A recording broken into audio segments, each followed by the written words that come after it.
I can take the dick off the table based upon my standard. You aren't gonna get hold of this dick if you ain't being the woman I need you to be. You need to realize that you need to cook, clean. You gotta understand that you're not the only woman. And if you can accept that, that's fine. That's just the beginning, because you gotta work hard for me, because I work hard for me. So that means if you get with me, it's not gonna be easy street, because I need to be satisfied, because it ain't no happy wife, happy life bullshit. It's happy Steve, happy Steve. Being strong with self, understanding who you are, that is the biggest defense to bitch ass weak men. And there's no excuses for the men not to be strong. But see, there's so many forces, and then so many men are embracing weakness. I can't stand weak men. Like I don't like to talk to them. It's hard for me to talk to these losers. I've always been a winner at the winner's table. You know, I believe it's a sin to impregnate a woman who can't raise a child, you know, or impregnate a woman who's not fit to be a mother. And I think we have a responsibility in what we see today in these weak ass little feminine boys. I can't tell another man what to do, but I can't dress feminine. I can't wear nail polish. It's just something that I can't do. Why? Because if I'm walking down the street and somebody's having trouble with a flat tire, I want them to feel that they can come to me and ask me, hey man, could you help me out with this? Because those are the type of things that a man will help out with. So I need to look like a man so they can know where to come for help. Yeah, it is such a thing as toxic masculinity in the minds of bitch ass motherfuckers. Talk about masculinity, assertiveness, authenticity, transparency. How can a guy who's straight up and honest with what he does be toxic? If the media can train you to think something bad about it, you hear the word and you want to instantly have a certain reaction. You stop thinking, you start feeling.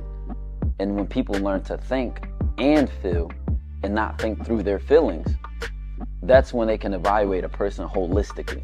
And they can say, is this toxic masculinity, or did I just hear something I didn't like? And why did I not like it? And only let me go within myself to see why. I don't never look at no motherfucker and say, oh, that's a toxic masculine motherfucker. I never ever had, I didn't even know. That was an invented concept from a weak motherfucker that was like, I'm just tired of this motherfucker trying to tell me what to do and bully you over me with this bullshit. What's going to make you successful is just understanding who you are and getting your mind right and being happy with who you are. That is the thing that's going to really make you successful. Because after you get all the toys, after you get all these things going on, you've had sex with all the women you want to have sex with, you traveled all the places, you're still going to be you, and you're going to always come back to you.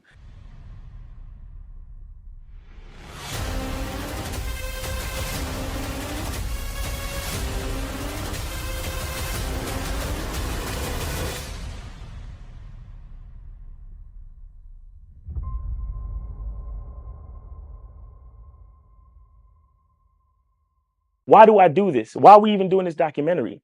I want guys to be in the best position possible. There's no way that I'm raising my voice or calling you a bitch ass nigga because I'm trying to hurt your feelings. I'm calling you a bitch ass nigga because you're doing bitch ass nigga shit. And if you continue doing bitch ass nigga shit, you're going to end up in bitch ass nigga situations. You get what I'm saying? So when I call you a bitch ass nigga, trust me, it's because I love you. Game Kings 2, The Definition of Man, is out right now. Click the link below or go straight to masculineidentity.com to get your copy today. Still ain't getting women? Really? Come on, son. You need to go to badboymembership.com and step up your game. What's up, y'all? It's your boy, Mr. Locario, the bad boy of the dating game, and I'm telling you that if you really want to attract beautiful women, you need to go to badboymembership.com. This is where you get 45 through 90-minute step-by-step dating advice tutorials every month. Just sign up, follow the advice, and you'll get the women you want. Go to badboymembership.com. That's badboymembership.com. It's your boy, Mr. Locario, the bad boy of the dating game, and I want to tell you about my documentary, Game Kings, The Definition of Game, starring myself, the Boss Mac Top Soil, Rosebud, Ron Wills, Miles Cunningham, and much more. In this documentary, you're going to learn about confidence, manhood, attracting women, and the definition of the game. To get this documentary, go to MrLocario.com.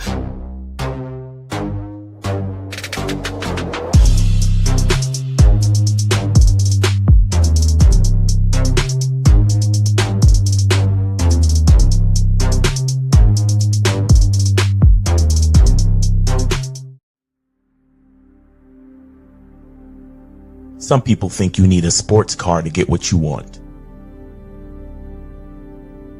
Some people think you need $1 million. Some people think you need looks, status. The only thing you need is what they can't get unless they come straight to you. And that's your identity.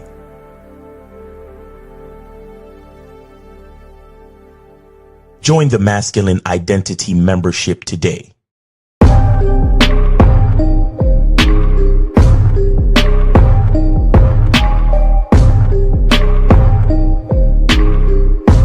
MasculineIdentityMembership.com. Masculine Identity Soap. This luxurious, quality, high lather, high moisturizing, all natural bar soap has been handcrafted with care and consistency to provide a quality cleansing experience for self-care, focus, and productivity. Specially formulated for cold showers. Stay clean, gentlemen. Masculine Identity Soap.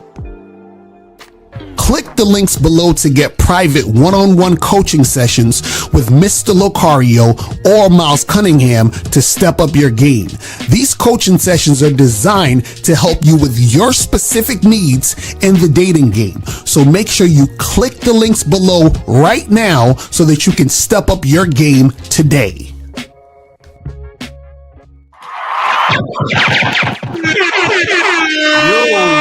Yo, we here. Yeah, man. What's poppin'? Shout out to everybody in the chat. Shout out to everybody in the building. It's your boy, Mr. Locario, Miles Cunningham in the building. Miles, what's going on, man? Yo, man, go see Sinners.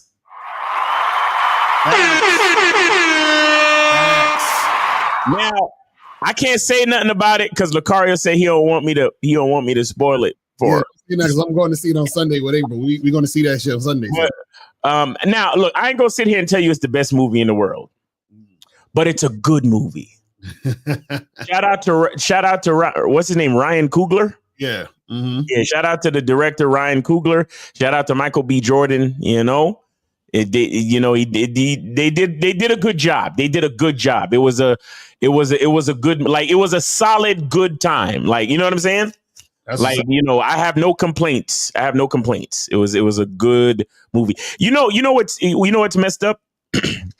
When you start to get old and, you know, you got game like a nigga like me and you can see everything. Right. Almost nothing is impressive anymore. Oh, don't you hate that shit? Yeah. So that's why I can't say that it's a great movie or anything like that. Right. But it's good. Mm-hmm. It did a good job. Mm-hmm. You understand? And I recommend seeing it. I honestly and sincerely recommend seeing it. Right. But I know exactly what you're talking about, you know, not being able to be impressed. And it's funny because this actually goes to the title of the show. The problem with being infatuated with a woman. We're going to get into that today. You feel what I'm saying? We're going to get into that today. It's so hard to be impressed, even by these broads. Mm-hmm. Like, I can't look, Locario, when was the last time though you been out and you really saw like a joint where you was like, damn, or a chick where it's like, yo, I gotta go say something. Right. Like, when was the last time? I don't even know. And this is the funny part. Even if you do, then when they start speaking, you're like, oh, God damn it. You think I've been here before. Here we go with the bullshit. You know what I'm saying? So listen, our pair bonding abilities have been diminished, guys. We're done. You feel what I'm saying? Like, yo, matter of fact, guys, you know, stop listening to us because, you know, when you understand this game, you're only gonna know more shit. Right, and it's gonna be and then instead of bitches being frustrating to you, they're gonna be unimpressive. It's like for you guys who watched The Matrix, the first one. Remember Cypher when he was like, he's like, listen, I don't want to remember nothing. I want to go back and I don't want to remember shit. You feel? Ignorance is bliss. Exactly. Yo, it's funny. He said, is it a black movie? Because I'm tired of black movies about being the struggle. That's a fact. I was just talking, bro. I swear I was just talking to Abel about this other day. I said to myself, I don't like black movies. You understand what I'm saying? Like I like movies with black people in it, but I don't like meaning like I don't like black movies that show stereotypical black shit. Just like, for example, like I feel like if I was Asian, I would hate karate movies. You understand? If I was Italian, I would hate mob movies. You see? Right. Don't like black movies. Like I just don't like it. Like you know what I mean? It just sucks to me. I'm like, I'll say this. There are elements, and this is why I like the movie. There are elements, but it's not like the right. It's not the nigga struggle shit. Yeah, it's not a nigga struggle movie. I mean, there are elements of nigga struggle. Don't get me wrong. Right.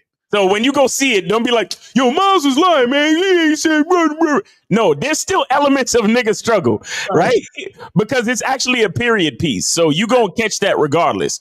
But it's not like the main idea of the movie, like, because a lot of the themes, even though they were nigga struggles, you could still see how it was still a universal thing. You know what I'm saying?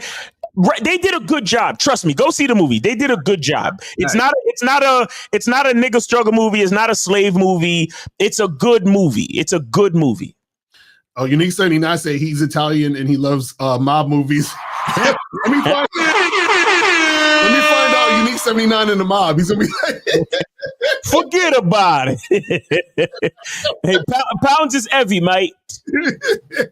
Pounds is heavy, mate. You got the money.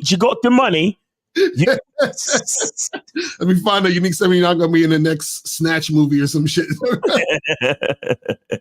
Yeah, I know Unique 79. I know you reply in the chat if you hear me. But what do you think about that show Gangs of London? Oh yeah, that's the shit. I ain't gonna lie. Gangs of London. Right there. I like that shit. Yeah, that's a fact. Gangs of London. Very heavy, mate. You know what I'm saying? Pounds is but shout out to everybody in the chat, man. So guys, remember, make sure that you guys go to badboymembership.com, masculineidentitymembership.com. Get the soap, you feel me? Get the soap. Do it! You understand? Just do it! Get the soap.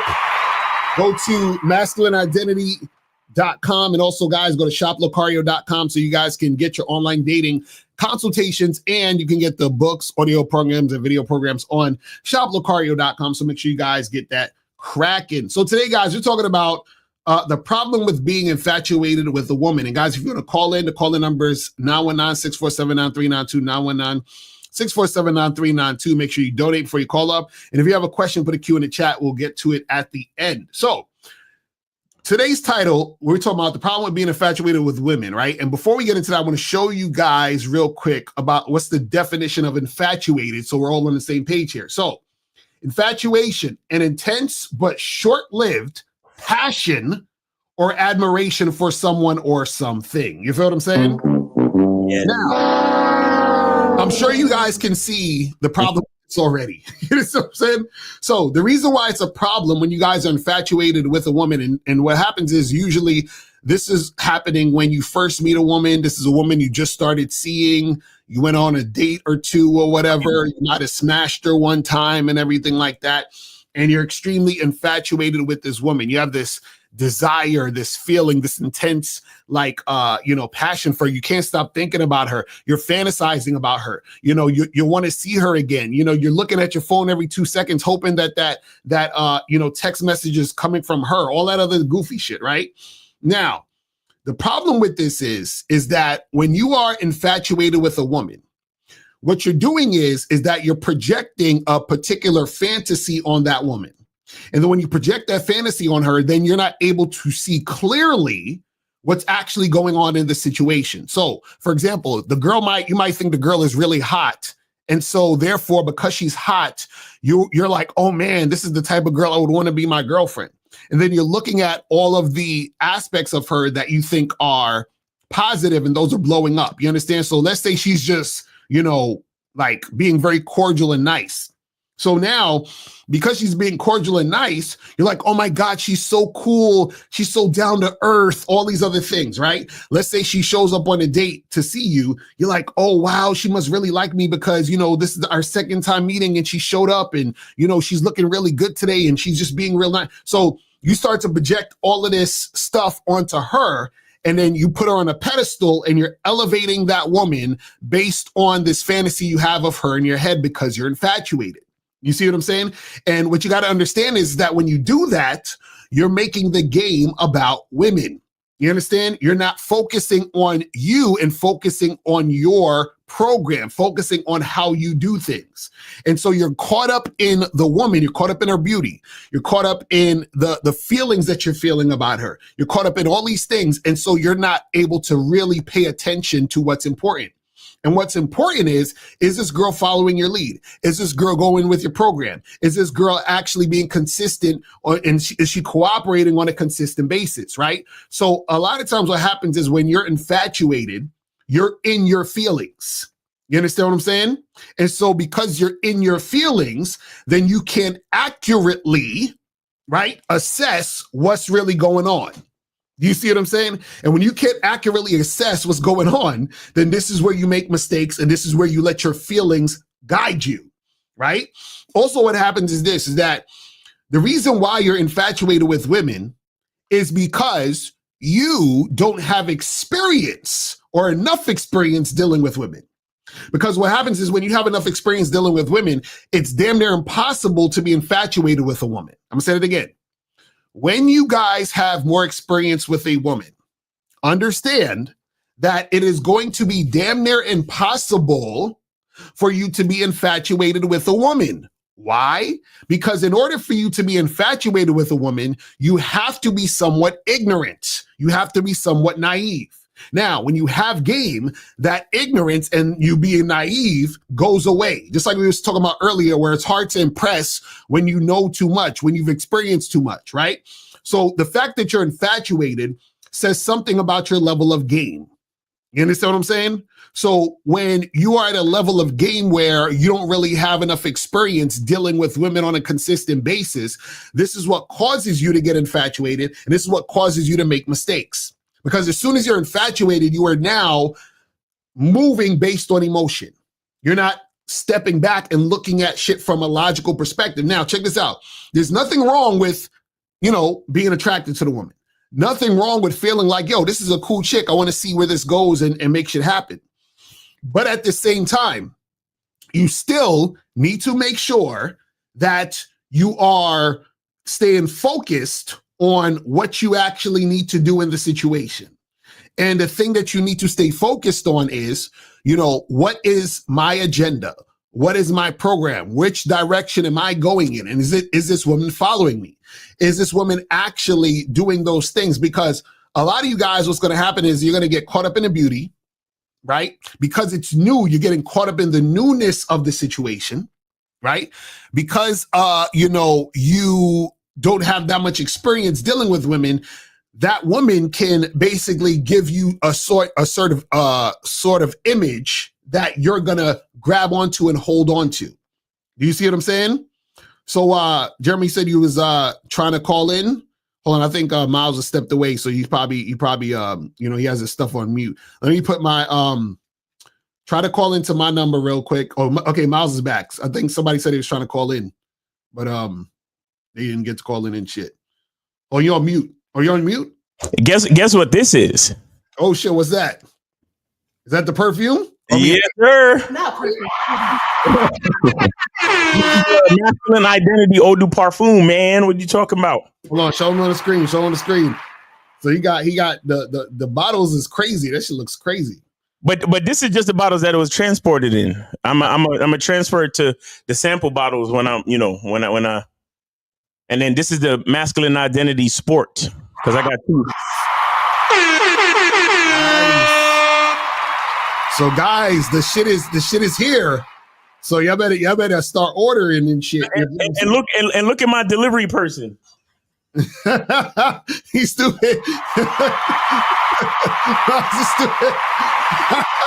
Hold on, let me put you on the screen. Look. She got the hat and everything. And the glove. That's what I'm talking about. Look at that. Look at all that simping. I love it. I love it. I love it. I love it. I love it. But Miles, I thought you guys said you're not supposed to do this, girl.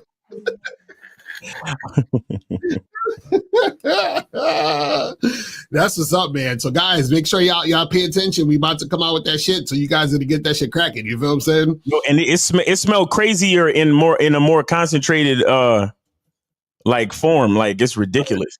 That's what's up. That's what's up. I love it. I love it. I wish I could show y'all the rest of the outfit though, but YouTube will probably come here, turn around. Turn around so they can hear the That's so stupid. Oh man, hilarious. Oh man, hilarious. But yeah. So Miles, what's your thoughts on this shit, man? About guys being infatuated with these women and shit. You know what I'm saying? Well, when you were doing the definition, right? Mm-hmm. It talked about it. It was a short-lived admiration. Exactly. It's short-lived for someone or something, right? Exactly. And the thing is, what's crazy is that, I'll let y'all know everything about the sale and everything, because I got some things going on with Gumroad and all this. But it's short-lived, and so you got to understand that anything that is short-lived is not real. Mm. You see what I'm saying? Because especially when we talk about a masculine identity and understanding that the woman, you have to see the woman in you. You see what I'm saying? You have to see the woman in you. And so if I'm going to love myself till the day I die consistently, right? Then I got to be dealing with somebody. I can't be infatuated, because that's going to mess up the judgment. That's going to mess up my game. That's going to mess up my ability to assess the character of the female that I'm dealing with. Mm-hmm. The problem with most of these dudes is that they take infatuation to the umpteenth level, where that initial feeling of infatuation, they mistake it for like long-term like love and oh yeah, that's wifey, and like like as if she deserves so much shit. You know what I'm saying? And it's like, no, that you're just infatuated. Mm-hmm. You understand? But these dudes, they meet her on Thursday, and then they spend Thursday, Friday, Saturday, Sunday, Monday with her.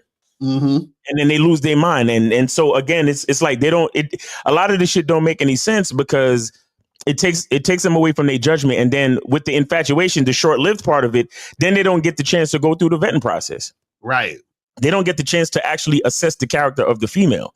They don't get the chance to assess how they like respond and interact with the female. Mm-hmm. You see what I'm saying? So all these things is like, it's just a lot of bad judgments, bad decisions, which lead to bad relationships, bad situations, and it's just no good. It's no good. The vetting process is long for a reason.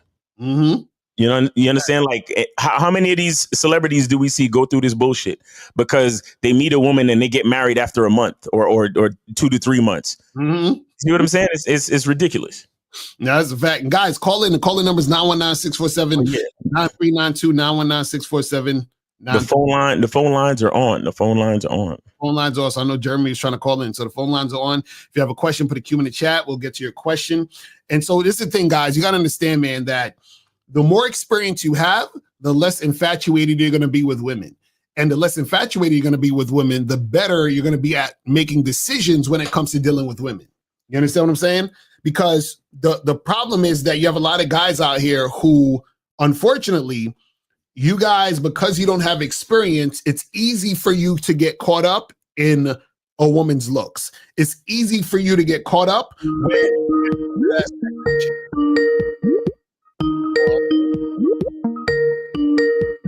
I think Miles.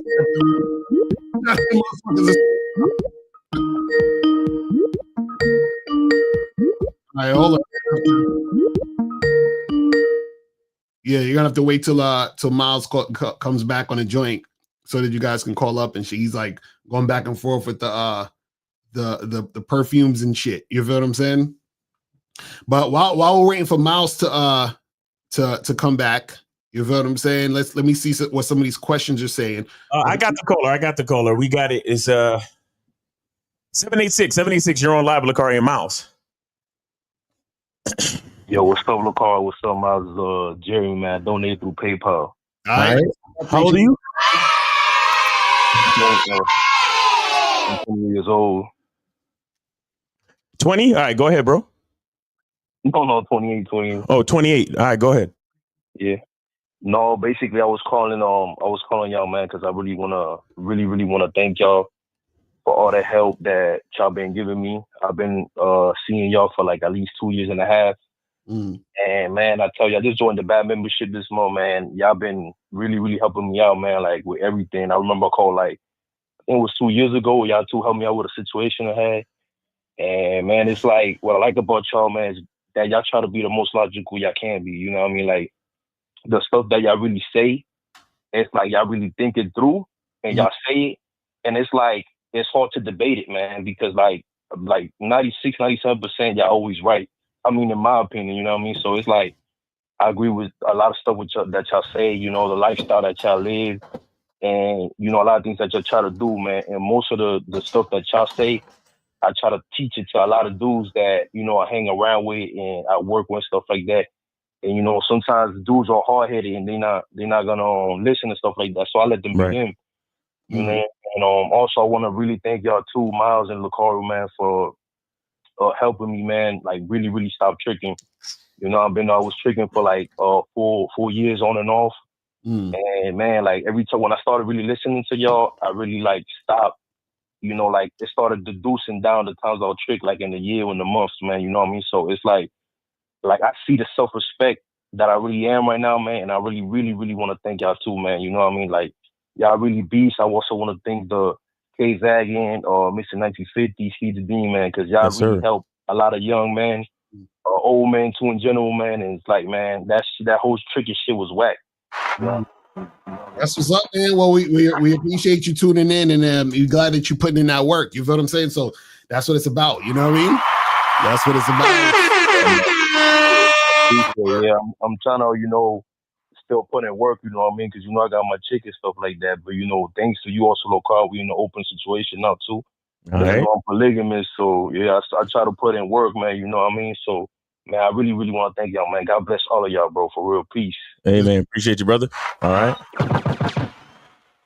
Check out the receipts, man. You know, check out the receipts. That's what I'm talking about. So, guys, call in 919-647-9392, 919-647-9392 is the number. You feel what I'm saying? So make sure you guys call in, get that shit cracking. So this says UC Magazine Dreams, horrible movie. It was trauma after trauma.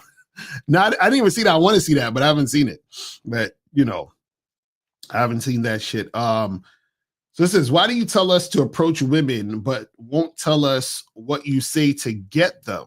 Well, Hector, I have a good news for you. Go to this website right here called badboymembership.com. That's where I tell you what to say.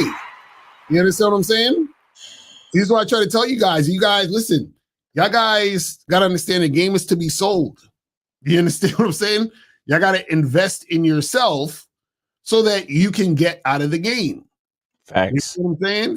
So you guys got to actually do that. It ain't, you know, the game is, first of all, we be giving a lot of free game on this motherfucker. A lot. You know what I'm saying? So a lot, like 2 hours of free game, bro. You know what I'm saying? So and all you could do is your question is, oh, how come you don't? Like, you see why you can't get a bitch? Right. Mm-hmm. Because when a guy like you, as soon as you get a female and you hear, the first thing you're going to hear from your woman is, how come you don't? Right. And you're going to lose your mind. Mm-hmm. Because all you paying attention to is what you think we don't do instead of being grateful for what we already do. Right. You see what I'm saying? So that's why you don't have a bitch. Because you don't know how to be grateful. Right. Gratitude is important, man. I'm telling you guys. Gratitude is super duper important. Nigga, I got my woman fucking putting on a whole UPS outfit to come deliver. I didn't ask her to do that. I swear to God. That's crazy. That's crazy. But I'm telling you, these dudes, you guys got to understand this game, man. You guys got to understand this game. You know what I mean? It says, Miles, for your fragrance, if you have a sample version, will it be in a small spray vial or a travel spray?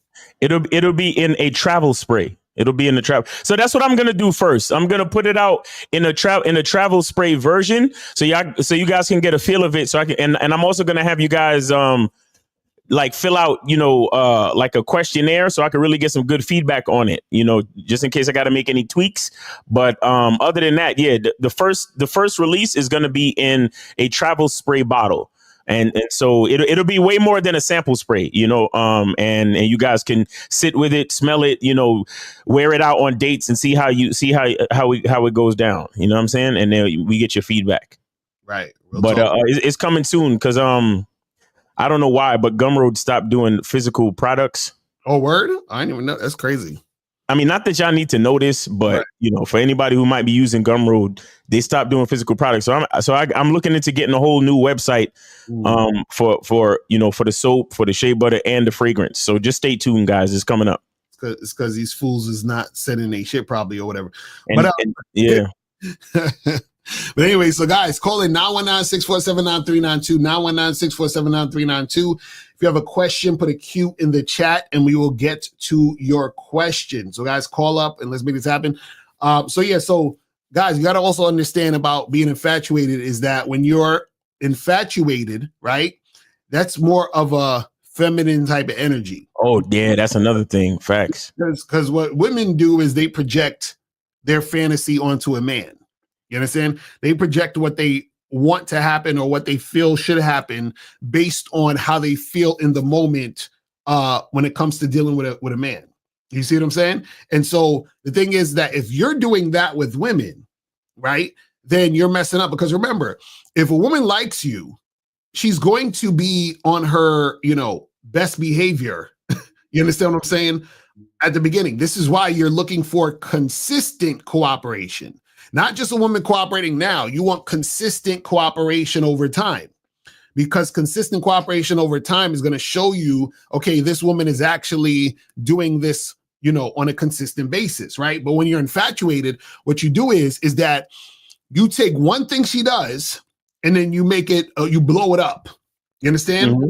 Or you sort of get this idea of who you think she is based on what she's presenting to you. And this is the key, if she realizes that you're taking the bait or that she's able to influence you this way, then she's going to see you a certain way. So for example, you might have a woman who, says to you, hey, I'm not that type of girl. I'm trying to get to know you, and I move kind of slow and blah, blah, blah. So now you're like, oh, she's so hot and she's not one of these whores out here, right? So I got me a good one.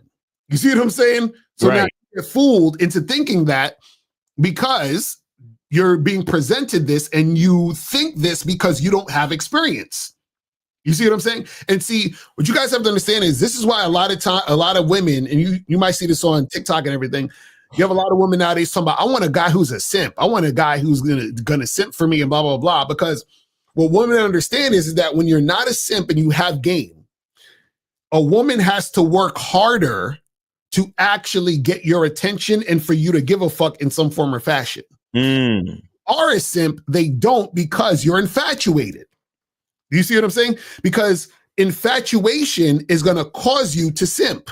Mm-hmm. You see what I'm saying? Because you've put the woman on a pedestal based on how you view her in your mind. So in your mind, she's like the perfect woman. She's a fantasy. She's like, my dream girl or whatever the fuck niggas we talking about. So now because of that, then what's going to happen is in order for you to get her, you're going to say, okay, what can I do? Or what's more that I can do to be able to get her and to keep this going and all this other stuff. And because you're infatuated, you're going to forget about yourself and you're going to do what you think you should do or you need to do in order to keep her. So a lot of times what happens is, and every guy is going to go through this at some point, you're going to meet a woman and you're going to be infatuated with her and she's going to say something or ask you to do something that you deep down may not necessarily want to do, Right. Or you feel like you shouldn't, but then you just end up doing it. Why? Because you don't want to offend her. You don't want her to like not like you, right? So then you're like, fuck it, I'll go travel all the way to such and such, even though you know you don't want to drive that far. I'll go do this thing, even though I don't really want to do it. I wanted to take her for drinks, but she was like, oh, I don't drink. Can we go to dinner? I'll go do the dinner. Because you see what I'm saying? You start doing all this shit because you're fucking infatuated. You see what I'm saying? But you guys got to understand and be careful about that shit. Another thing with infatuation too is that infatuation takes on a lot of the characteristics of falling in love. Right. So and the reason why I bring that up is because a lot of dudes, when they're infatuated, their feelings make them lose control. They're out of control with their feelings. Right. So this is where you get like the tricking and the simping and the bad decision making. Mm-hmm. You understand? And this is and it could be very dangerous because you can be infatuated with a woman that's trying to set you up. Mm. You see what I'm saying? You could be like I love if anybody remembers the movie X-Men, I think it was part 1. Mm. It might have been part 2. I don't remember.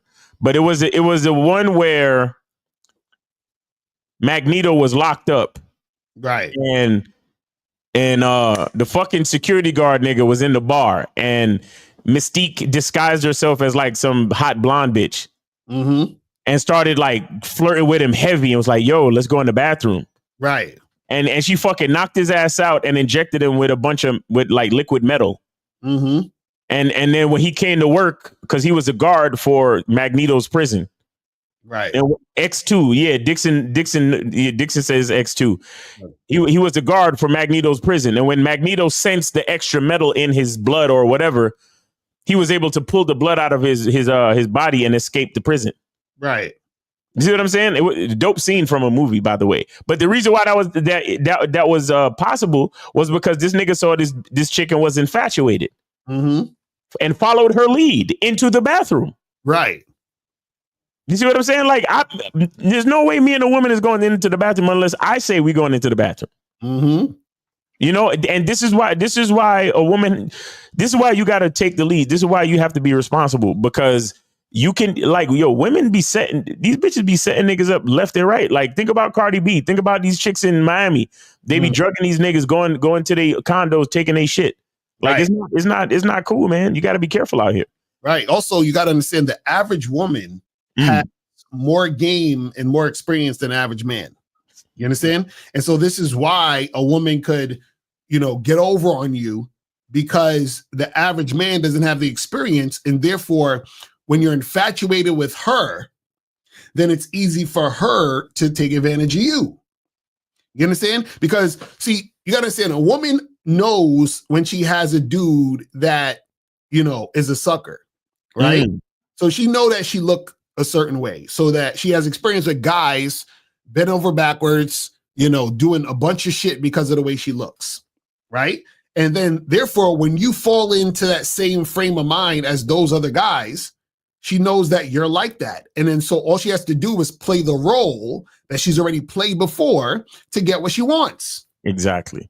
You understand what I'm saying? And then so now what happens is that if you don't have experience, and this is what we was talking about earlier, you don't have experience, you're going to be impressed by presenting you. You understand? And see, this is why you need game, because let me tell you guys something, right? See, when you have game, you put a woman in a interesting position. So what happens is she says to herself, damn, he's not like the other guys, right? So I see what type of guy he is. So either I'm gonna have to get with what he's doing, or I can't get with him at all. And so the thing is that she realizes you're not infatuated. You're not impressed by her just because she looks good. You're not impressed by her because of whatever other situation. So now she has to say, damn, well, do I see enough value in this guy to want to keep this going? Or do, I see so much value in him that I know I can't fuck around and I don't measure up. So let me bounce or get the fuck up out of here. But either way, you win, because if she decides to fuck with you, she knows that she got to follow the lead. Right. If she decides not to fuck with you, then you don't have to deal with a woman who might be a time waster or be on some bullshit, right? But the thing is that when she sees a guy who's the opposite, the guy who's, nose is open wide and his, he got hearts in his eyes and shit, then she knows, okay, cool.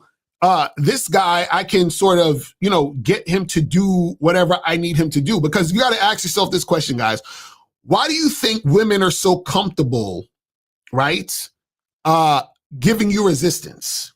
Think about that.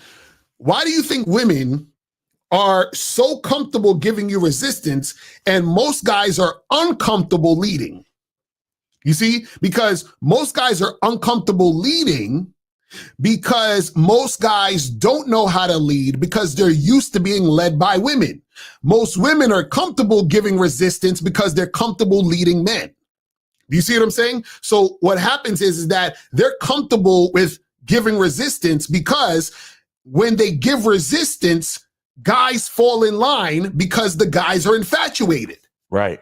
You see what I'm saying? And so now she's learned, I can just tell the guy, I don't want drinks. Take me to dinner. I'm not going to do this. Let's do that. Right. And 8 to 9 times out of 10, he's going to comply. Do you see what I'm saying? And so what happens is that if you're the type of guy who's going to comply, that's because you're infatuated and you don't have experience, because you are thirsty for the experience of being in a situation with that woman. So you're willing to do whatever she's saying in order to make that happen. And then when shit don't go your way, or you feel like you got played, or you wasted your money, right? Or even worse, you get set up and some shit happened to you, then you're gonna feel some type of way. It's terrible. Terrible, man. But guys, call up 919-647-9392, 919-647-9392. Guys, we need y'all to call up and get this shit cracking. We got any questions? Yeah, we got some questions we go through. Let me see. Because what if he broke and can't afford the membership? Well, get another job, make some more money, fam. What do you mean? What do you mean? Why do y'all even ask questions like this? Like, if it's any other situation, right? You don't go up to fucking, Nike and say, hey, if I'm broke, how do I get the Jordans? Get the money. Like, what are you talking about, man? Like, what are we talking about? You know what I mean? You guys gotta stop with that nonsense, man. It's crazy. Steve DeLine said, I'm offended. What you said yesterday about women looking for better options. Why are you condoning women's hypergamous behavior? This is why so many men are flocking to the red pill. Hilarious. Hold on. Wait, they still flocking to the red pill? So basically, talking about the video I did yesterday, where I talked about 5 things the women you're dating are doing with other men. And I said that, when you're dating a woman, she's gonna be dating other guys, and a lot of times she's looking for a better option. You feel what I'm saying? Because that's how women operate. You see what I'm saying? The problem with the red pill is that the red pill gives a shit. I'm telling you not to give a shit, but the reason why I'm telling you, because I don't know why this happens and what's going on. But you take the call. All right, so we got 239. You're on live with Locario Miles. Name 8 City. How can we help you? Yeah, this is Caleb. Caleb, what's going on with you, bro? What's going on with you, brother? How you doing? Yo. Damn. Hello? Yo. Yeah, what's going on?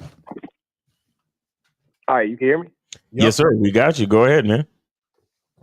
All right, so I have a question about the video I watched recently from he did a video about basically how you should test a woman on the date, right? Ask her questions so that she'll reveal things about herself. How I come up with questions that pertain to my identity and kind of weed out certain women, so I don't bring women who have nothing to lose back. Wait, what is your phone is kind of crazy right now? But you said how do you test women based on your identity? My bad. Yeah, man, your phone is a beast right now. Yeah. Guys, call in. Guys, go ahead and call in. Go ahead and call in. His phone is It's crazy out here. But anyway, so guys, call in 919-647-9392, 919-647-9392. All right. Caleb, is that you? Yeah. All right, cool. Go ahead. Yeah, I was asking, like, basically, what can we do? Like, how do I come up with more questions, weed out certain women on a date? So basically, having her reveal more things about herself. Because well, this is the thing. You always say you don't want chicks to lose. Well, this is the thing. So it's not necessarily where you have to ask a question. It's more so based on you and what you want, right?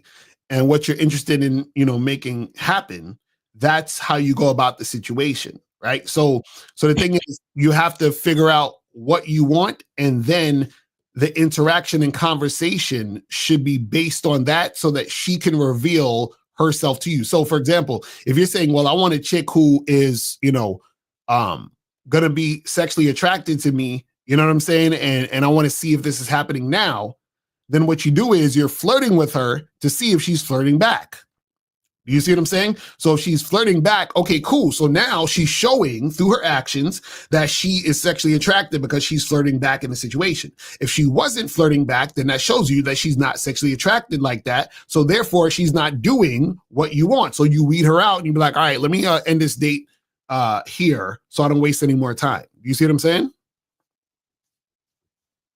Something simple like that. Okay. Yeah, that's all you got to do.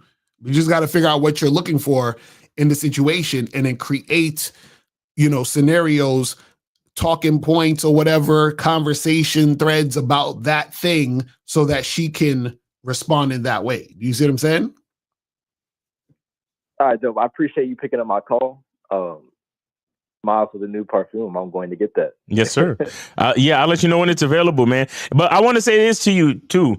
You guys, shout out to the title of the show, because you sound infatuated. Right. And the reason why I say that is this: you talking about, how do I get her to reveal more about herself? Like, what's so interesting about her, bro? Another five. Basically, what I'm saying, I want her to reveal if she has anything to lose or not. If she has anything to lose, like what? What do you mean? Because, like, Mario says, he doesn't feel any. Damn, yo, come on, man, bro, your phone is really, really bad. Like are you in a bad area? Like, what's going on? Yeah, we can only hear every other word. Literally, I'm not even exaggerating. We could literally only hear every other word. So walk outside somewhere or some shit. Like, you can only hear every other word. Literally. Oh, Jesus. Yo, 612, get on mute. 612, get on mute. Yeah. So what's so special about the girl? No, nothing special. So what are you trying to get her to? You say you're trying to get her to reveal if she got something to lose? Yeah. Like what? What do you mean? I'm trying to figure out what you mean. Yeah, what does that mean? That she got something to lose? Okay, what I mean is she's gonna bring drama. What? Say that again? If she's gonna bring you any drama, so pretty much if she's a stalker or not, like in past videos, or like she did that with another person. So I'm confused about what that has to do with her having something to lose. But but this is the thing. So you have to figure out things as it pertains to you. That's the main thing. Because it sounds like, because from what Miles is actually, it sounded like you were saying you want to get to know her specifically versus getting to see if she's on your program or if she's on the same page as you. Do you see what I'm saying?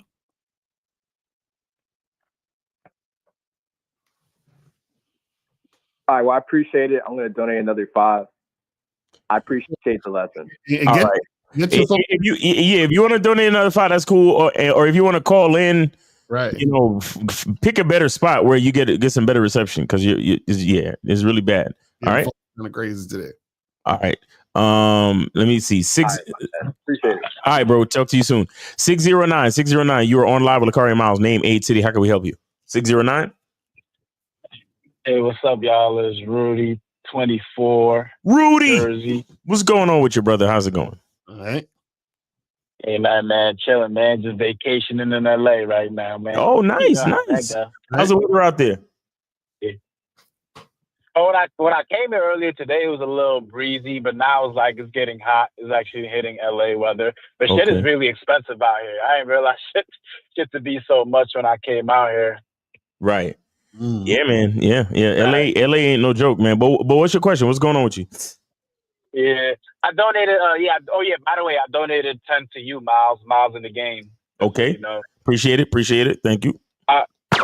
Yeah. So I wanted to just call in and just give both of y'all a shout out. You know, first of all, Locario, I seen that program video. You feel me? And I ain't going on the Bad Boy membership, of course. I ain't going to disclose everything that you said in there, of course. And Miles, I wanted to also give you a shout out because I remember you told me a long time ago that the person who really that really knows how to attract women is the person that can enjoy his life without women. And not that you enjoy your life for women anyway, but it goes hand in hand because Locario, as I'm watching that program video, right, I realized, damn, there's a lot of shit in my life that I used to love that I just gave up, you know, once I started fucking with women. Like, for example, video games, basketball, reading books.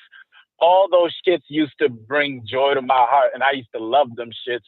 But as I started getting caught up in dating, I gave all of that up, which caused me to be outcome dependent when I'm dealing with women because I'm not enjoying my life the way I'm supposed to and shit. That's a good point. Hey, shout out. Wait. No, I wanna stop. I wanna let that marinate. A lot of you guys, this is what you do. You don't nurture the things that make you happy. Right. This is why I tell you that to holler at chicks by going to events and places and environments that are conducive to your masculine identity. Right. Because if you fuck with anime, if you fuck with comic books or whatever you fuck with, is bitches at Comic-Con, is bitches at different events like that. See what I'm saying? Like if you fuck whatever you fuck with, there's an event or a space or an environment where bitches is at that you can holler at too. So if you're at Comic-Con and you holler at a bitch and she ain't with it, you still at Comic-Con. You see what I'm saying? Like whatever it is you doing, you got to make sure that you nurture that shit. That's what I be trying to tell y'all. If you're not enjoying yourself, you're doing it wrong. Go ahead, Rudy. Yeah, shit, look, Miles, I was at this one Harry Potter show. I think it was 2 weeks ago at the Broadway shit. And guess what? It was a lot of bitches in there, a lot of pretty girls in there. And I just started conversations with them, Harry Potter, even made some shit happen with a few of them. So it's like, you definitely have a point about going to places you enjoy because your energy will be right. And you'll be able to connect with not just women, but people on a whole different level as well. Exactly. But like, that's really all I wanted to shout out, right? To give a shout out to Locario for making that program video because that program video really does teach you how to enjoy your life, like your whole life. Because truth be told, right? If you don't make time for the things that you love, which I learned the hard way, all you're really telling yourself is you don't give a shit about yourself. Exactly. You don't Real give talk. a shit about yourself. Why should anybody give a shit about you? Right. Especially a woman, man. And that's why I'm doing things like traveling, like being in LA now, because I'm making it a habit to actually enjoy my fucking life. So shout out to y'all, man. Yes, sir. Yes, sir. And niggas, stay in the tourist areas, okay? Yeah, you ain't never catching me in no hood. Stay in the tourist areas. And if you end up near the hood, make sure you ain't wearing, different sensitive colors is what I'm saying. So be careful out there, my brother. Be careful out there. All right. Thanks, bro. All right, man. Take it easy, brother. Thanks for calling in. Thanks for the support, brother. We appreciate you. And that was a very good point, man. Thank you. All right. So we got 612. You are on live with Locario and Miles. Name, age, city. And where did you send it? Tim, Minneapolis. I sent it to Locario's Venmo. For 2 free calls. Just wanted to wish you all happy Friday, and hopefully some guys can call in and get some game. I appreciate it. Shout out to Timothy with the 2 free calls. So you guys got 2 free calls, people. All right. Yes, appreciate it, man. All right, so we got 323. You are on live with Locario Miles. Name, age, city, Where did you send it? What's up? That's Soulmonger. I sent it to you on your Cash App. Oh, I see it. I see it. Yes, sir. I see it. All right. What's up? All right. Go ahead, bro. Yeah. How old are you again? Name, age, city? Quick. Oh, yeah. Soulmonger. I'm 33. I'm out of LA also. All right. That's what's up. All right. So what's going on with you? Yeah, man. So, no, I love the topic. I just wanted to chime in real quick. Not really a question, but I completely agree. That's like definitely a part of like, I think maturity as a man is just realizing, you know, you can't get infatuated and just let these girls get to your head. You know, you got to really like be very objective with how they're treating you.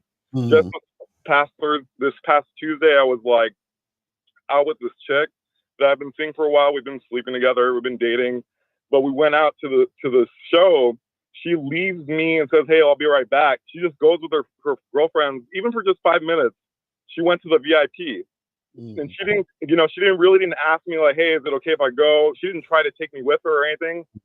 After we got back, I calmly just got her stuff and said, "Hey, I want you to go home. You know, I'd like to be alone tonight." And then I basically cut it off the next day. But yeah, I'm totally on board with that. With just like, you know, how a woman treats you is the most important thing. It's not about how she looks. It's about like, you know, what the experience is like being with her. Mm-hmm. And this chick, how long you been messing with her? Like 2 months. 2 months. And y'all was at a club? Yeah, it was like I don't know if you know Afro. Locario likes house music. Afrojack has like this Afro House alias now. Okay. So it was a good show, but yeah, she just like abruptly had gone over there, and like I guess she was there for like 5 minutes or something, but I just wasn't with it. That's crazy. Now, I want you to ask yourself a question. What do you think you did that will make a bitch comfortable enough to leave you to go in the VIP section while y'all was at a club? I don't know. Actually, so she asked. The funny thing is, and you'll like this actually. No, I won't. So a little bit before that, there was a guy that was like trying to hit on her, and I was totally indifferent because it was like she didn't control that. And so she told me afterwards, "Oh, well, you were cool with that, so I thought you'd be cool with this too." I was like, "Nah, you had control over you going to the VIP. You couldn't control the guy hitting on you." No, brother. I'll tell you where you went wrong, though. Yeah, you go ahead, Locario. Real simple. You said you've been seeing her for how long? Like 2 months. Right. So I missed it. I missed it. What should you be doing in the 2 month mark? I don't know. Oh, wait. Are you on the Bad Boy membership? No, but you will never know. Goodbye. No. So basically, you're supposed to. Wait. Hold on. I'm just gonna ask him this. I'm just gotta make sure. Okay, because I don't want you giving him everything. I'm not gonna go in. This is what I'm saying. Is this a chick that you see as like just a fuck buddy, or a chick you trying to vet for relationship type shit? Either way, you just shouldn't have been. It was. I feel like they're fuck buddies until proven otherwise. You know. Right. So that's what I'm saying. So why were you out with a fuck buddy? I mean, like, okay, in that case, yeah, I was considering her as like potentially long term until she did that. Right. See, caller. We want you to know that your choice to not be on the Bad Boy membership is what put you in this situation. Just want to let you know that. Yeah. Because Locario has a something called the vetting process, and if you were on a membership, you would have watched that video and you would have known that you were doing bad. You doing way too much too soon. And I want to address something. Sure. God bless bitches, right? Bless that bitch. Bless that bitch. Now, and the reason why we need to bless that bitch is because she realizing the lack of leadership on your part. Mm-hmm. All she really said to you was that her dog ate her homework. Right. That's all she said to you. That whole shit about, because you said that y'all was out, the guy hit on her and you were indifferent, right? Yeah. She was just telling you that her dog ate her homework. She was just coming up with excuses. And the fact that you would repeat that shit back to us as if it held any weight, that further lets me know that you need to get on the Bad Boy membership. That's a fact. 'Cause I was like, You God. have no fucking idea what you're doing. And I appreciate you because this is Tim, right? Some longer. This is Tim with the Venmo, right? You the one that be doing the Venmo? Or was that oh no, that was a previous caller. My bad. That was a previous caller. Yeah. So no, mine was Cash App. Yours was Cash App. Okay.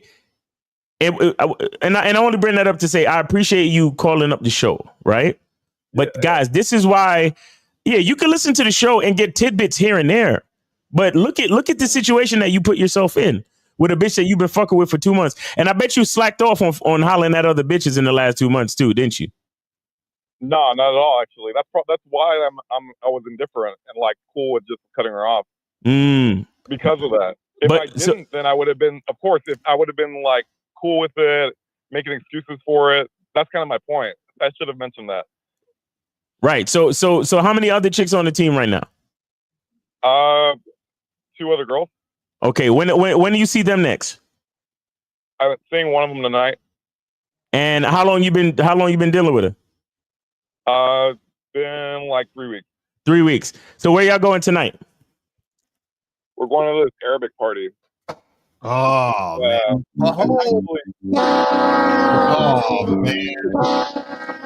See, you still are not learning your lesson. You about to fumble this bitch too. No, I'm going. Oh, okay. No, you know what, brother? No. You know what, brother? Have fun. Go ahead. You're good. You're good. Have fun. You'll be all right. Like, I'm not going with her though. What? It doesn't matter. You're going. I'm like taking her as a date. She's gonna be at the same event. I said to you, where are y'all going tonight? And you said at some Arabic party. Well, I mean, I'm gonna see her. I might see her there, but I'm not gonna be like hanging with her. Oh, now you see. So, Cole, I'm gonna just ask you this question.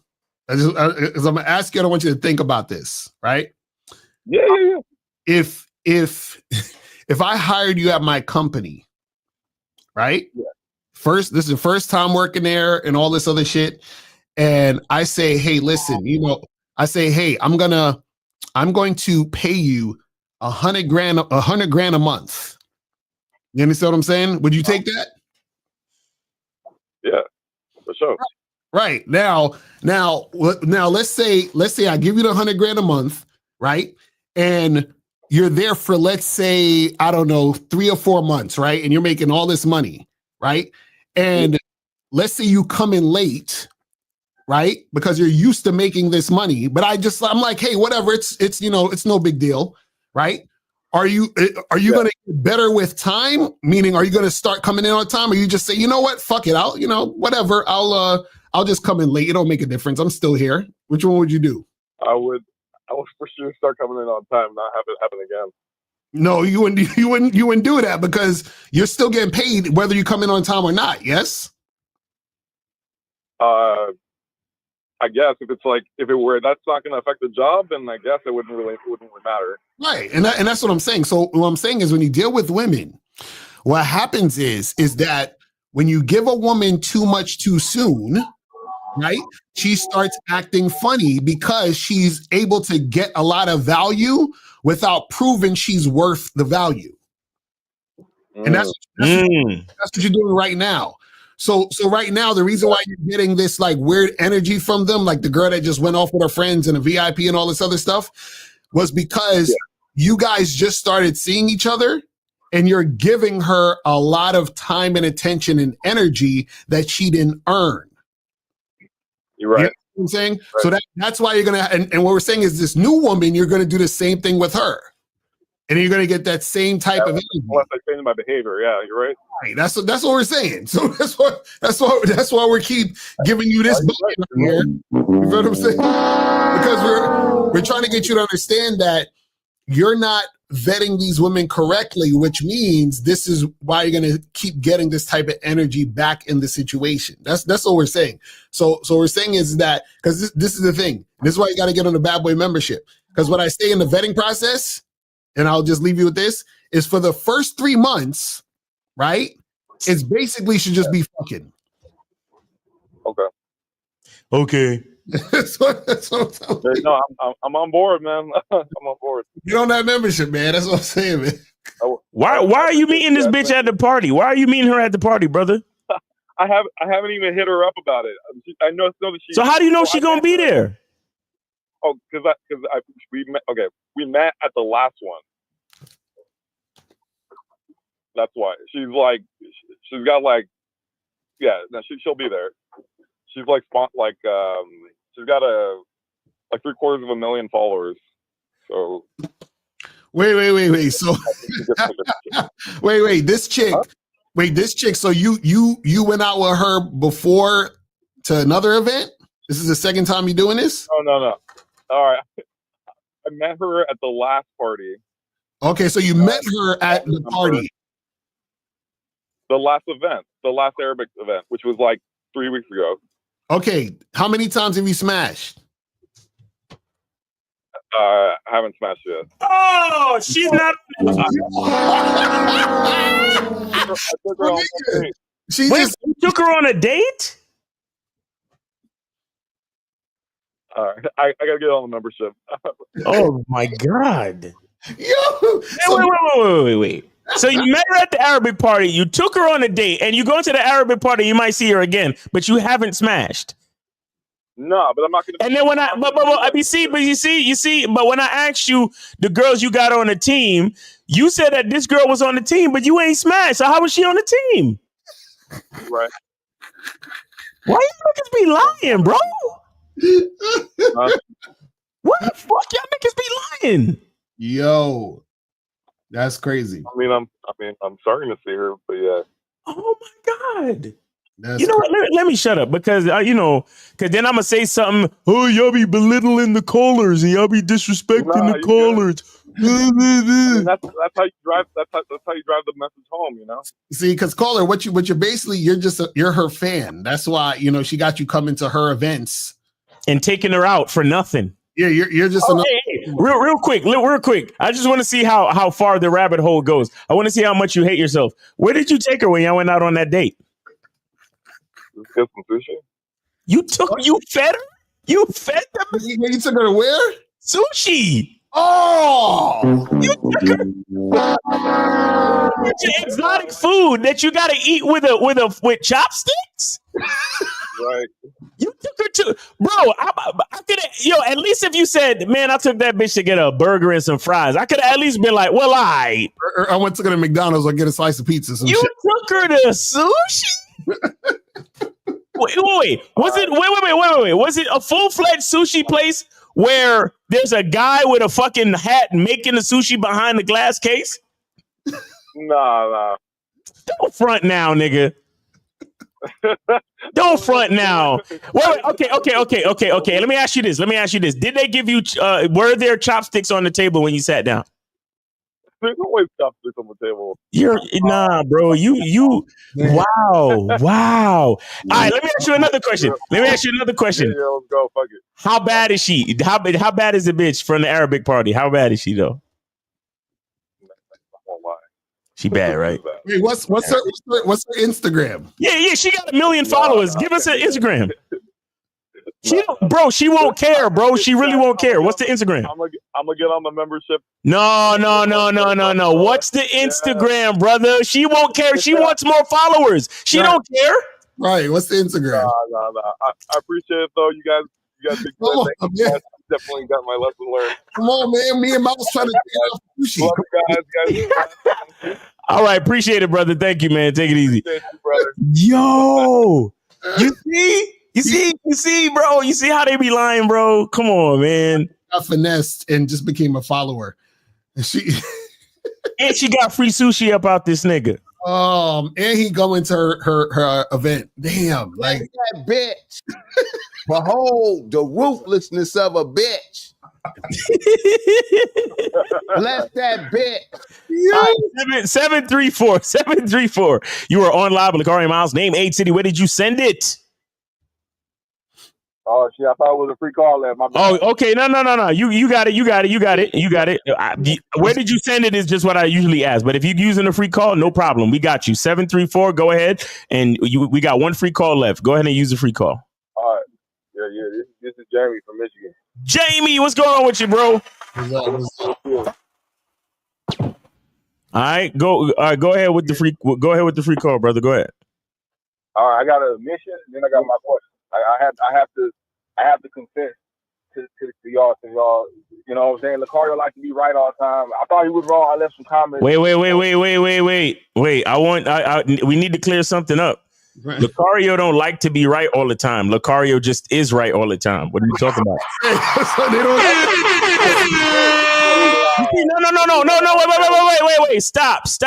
I will get to you, Jamie, but just chill for a second. See, it's shit like this why y'all niggas be hating on niggas. Because when a nigga got game, confidence, and the facts are on his side, right, he sounds arrogant to a weak mother. And not you, Jamie, but just to general niggas. He sounds arrogant to a weak motherfucker. So you sitting there, again, not just you, Jamie, but you'll sit there and think, oh, Locario just want to be right all the time. What does that say? I got to show you this book. This is a book I got to get. How to Remain Humble When You've Never Been Wrong in Your Life. I got to get this book. I got to get that book. I got to get that book. I'm saying. Come on, Locario want to be right all the time. No, nigga. He don't want to be. No. He don't want to be. Trust me, he don't want to be. Exactly. Listen, I'm gonna tell you. Listen, I'm wrong about shit I don't know. But when it comes to this game, I'm trying to tell y'all. but bro, you think he likes to be right? You say he liked to be? No, I was quoting him from. It was a reference to when he was. It was a joke from when he was on Game Global, whatever it is. Yeah. And he said he was Yeah, that's what I was referencing, bro. I wasn't on no hater shit. No, oh, okay. All right. But I was just making a joke as a reference, bro. Okay, got you. Go ahead with your shit. Go ahead with your shit, man. But you're right about that, though. Yeah. So it's kind of a weird situation. Miles is probably gonna take his glasses off and shit. You know, it's that type of situation where it's fucked up. But like a few months ago, it was about like 6 months ago, right? I was doing mixed martial arts, right? And I got like a torsion in my my groin, like my like nut shit. No pause, no diddy, and no shit like that. Yeah, right? yeah. So in February, I met up with this chick that I used to fuck with, and I was having like problems and shit. You know what I'm saying? Like normally, you know how you be like, if you throughout the day you think you know what you about to do, your body get ready for it. You like you cool. You know what I'm saying? It's automatic. I'm only like 27. So this time it was like, it was nothing. You know what I'm saying? So I fucked around with one of them honey packs and all them shit. Took one of them bitches because I wanted to experiment it. And my shit was just like numb. All right. So since then, it's kind of giving me like I had met this other chick that I've known her for a minute, but she wanted to link up because she broke up with her boyfriend. Now I'm kind of got like anxiety about that shit happening again. You know what I'm saying? Because I went to the doctor and shit, and they was like, "It's nothing wrong. Come back in 6 months and shit." And that was only in February. So I'm like, I'm kind of nervous. So is that normal, or you think it's some medical shit, or is it normal to have anxiety when you couldn't, when shit wasn't working right the last time?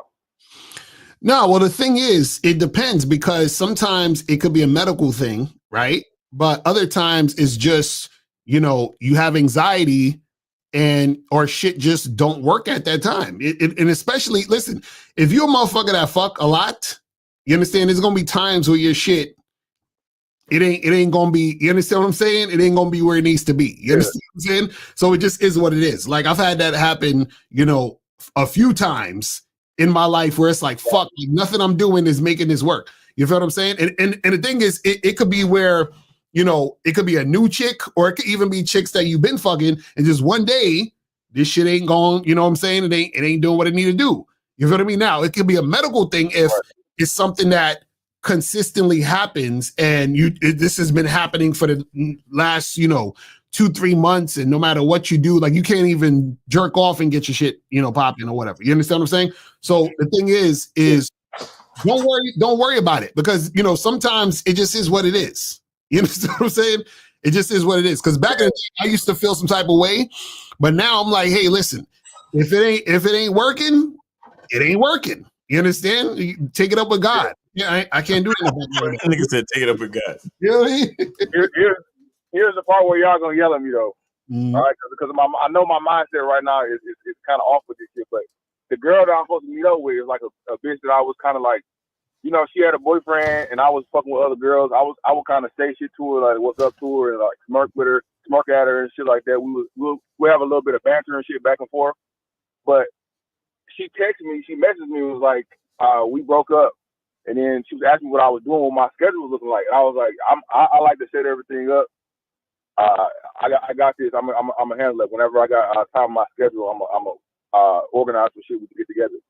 But the real reason I said that shit is because this is a chick I see like often, and I'm like, I don't want that shit to happen again. And then that shit'll be embarrassing because that shit never happened to me before. Caller, this is yell at me, bro. this is what I'm saying. The problem is you worry too much about the woman. You understand? This is another level of simping where you're worried about shit not working. Right. You're not even worried about your own health as much as you worried about impressing the female. Right. You know what I'm saying? That's weird. Yeah. You know what I mean? Like yeah, I mean, it's just because like I had like it was similar to when I had first lost my virginity and shit. I had like people assume shit about me, so she kind of I kind of been talking a little bit of shit, and now I'm like, all right, now it's time to go. And I'm like, oh shit, what if that shit happened again? So I just not give a fuck and be like, it is what it is. And if shit don't go right, then I got to charge it because I fucked up or what? Caller, what we're saying is stop giving a fuck about the woman and go focus on yourself and see if you actually have an issue. You understand what I'm saying? So meaning if your shit ain't working because it's a medical thing, then get that shit checked out and make sure everything's cool. If it's not a medical thing and your shit could work, then just understand that, hey, this happened because, either I'm not compatible with this chick or whatever, or, I had anxiety or whatever it is. But what I'm saying is focus on yourself versus worrying about being quote unquote embarrassed for not able to make shit happen. Yeah, because I was Jamie, why are you buying honey packs? Why are you buying honey packs in the first place? What's going on with you? Because I felt like I was going, like, this is what happened.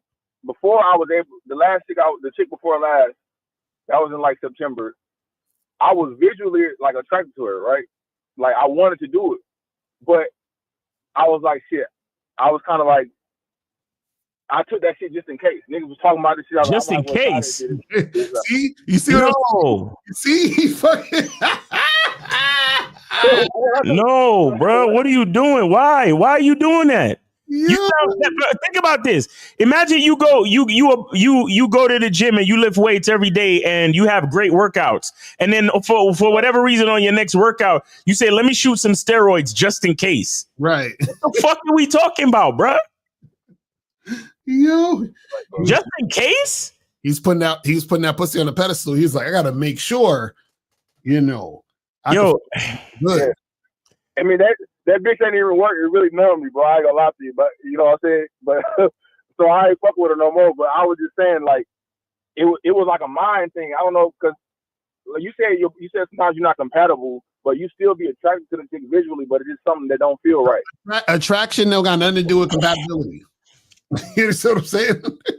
Because you could be attracted to a woman and y'all ain't compatible.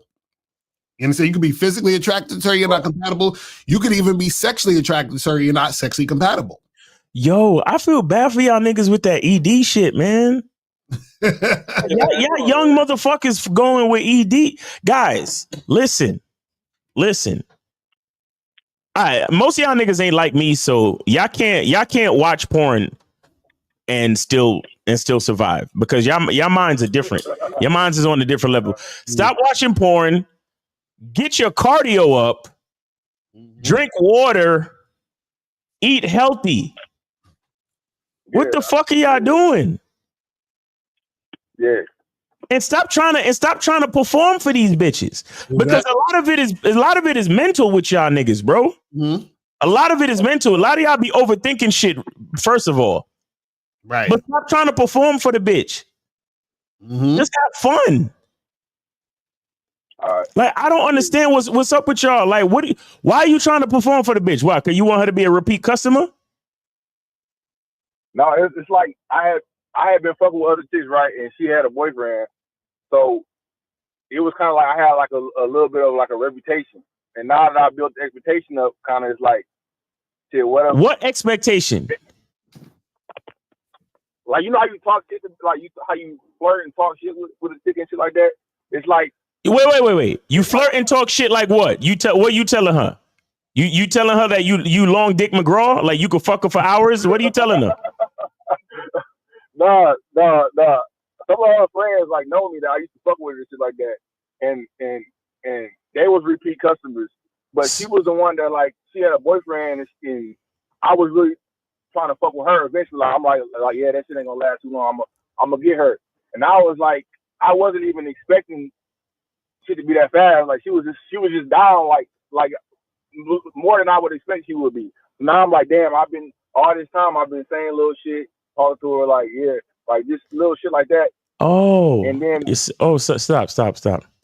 So what you're saying to me is you've been saying things to a woman that you don't truly believe about yourself.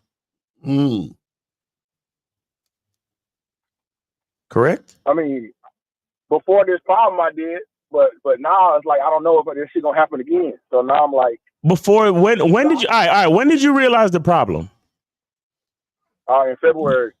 In February. What? Tell me exactly what happened. Was that when you took the honey? Yeah, like okay, wait. So you're telling me that there was no problem before, but you took the honey? Yeah. Why, brother? I mean, I wanted to try it, bro. It was some organic shit. So you wanted to try it? Nah, who said honey packs is organic? Who said that? Shit. I mean, nigga, stop. Just stop. If it comes in a package, it does it or does it not come in a package? Yeah, it does. Like, okay, this comes in a package. Okay, but this is literally it's not really even a sealed package. It's just a cardboard box that's folded, and this is the actual product.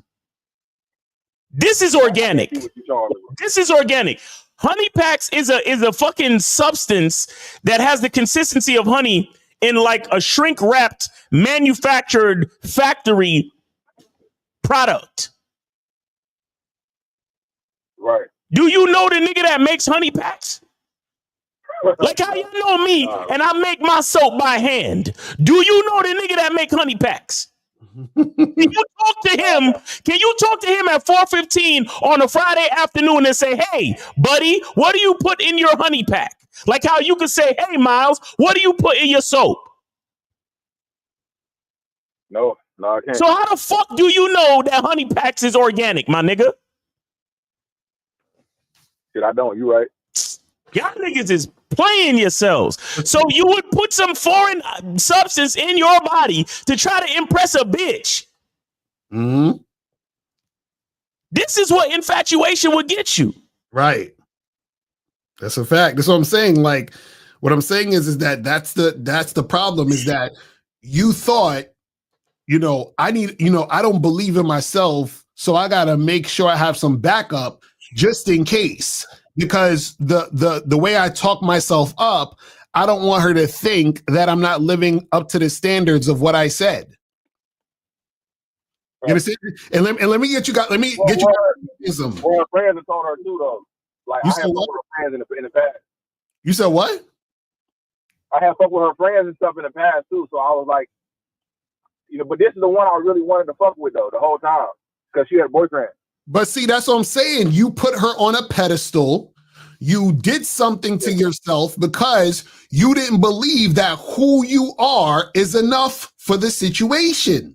Let me explain something to you guys. Because y'all don't understand that the game is psychological, right? So what happened is that you could have actually been in a situation where you had sex with this chick, and let's say you fucked her for like 90 seconds. Like you stuck it in and you had intercourse for 90 seconds, you it and shit, and you couldn't get it up anymore, right?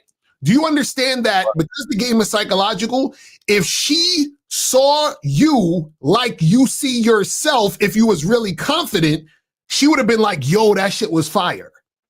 Do you understand? Because what happens is that whether you see yourself as a certain thing or not, right, is based on you believing it, and that's why other people believe it, right? But the problem is that you don't really believe it.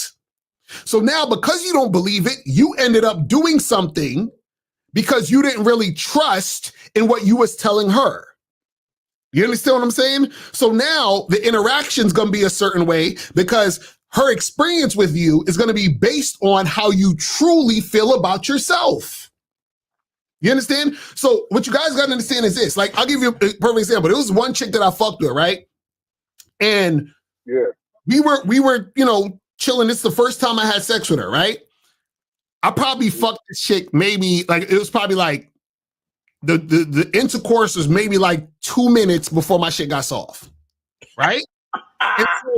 And so what happened before I was leaving, when I was leaving the spot, when I was leaving her spot, she was like, hey, can we see each other again, and so forth and so on. Now, in my opinion, I was like, yo, this shit was like whack. You understand what I'm saying?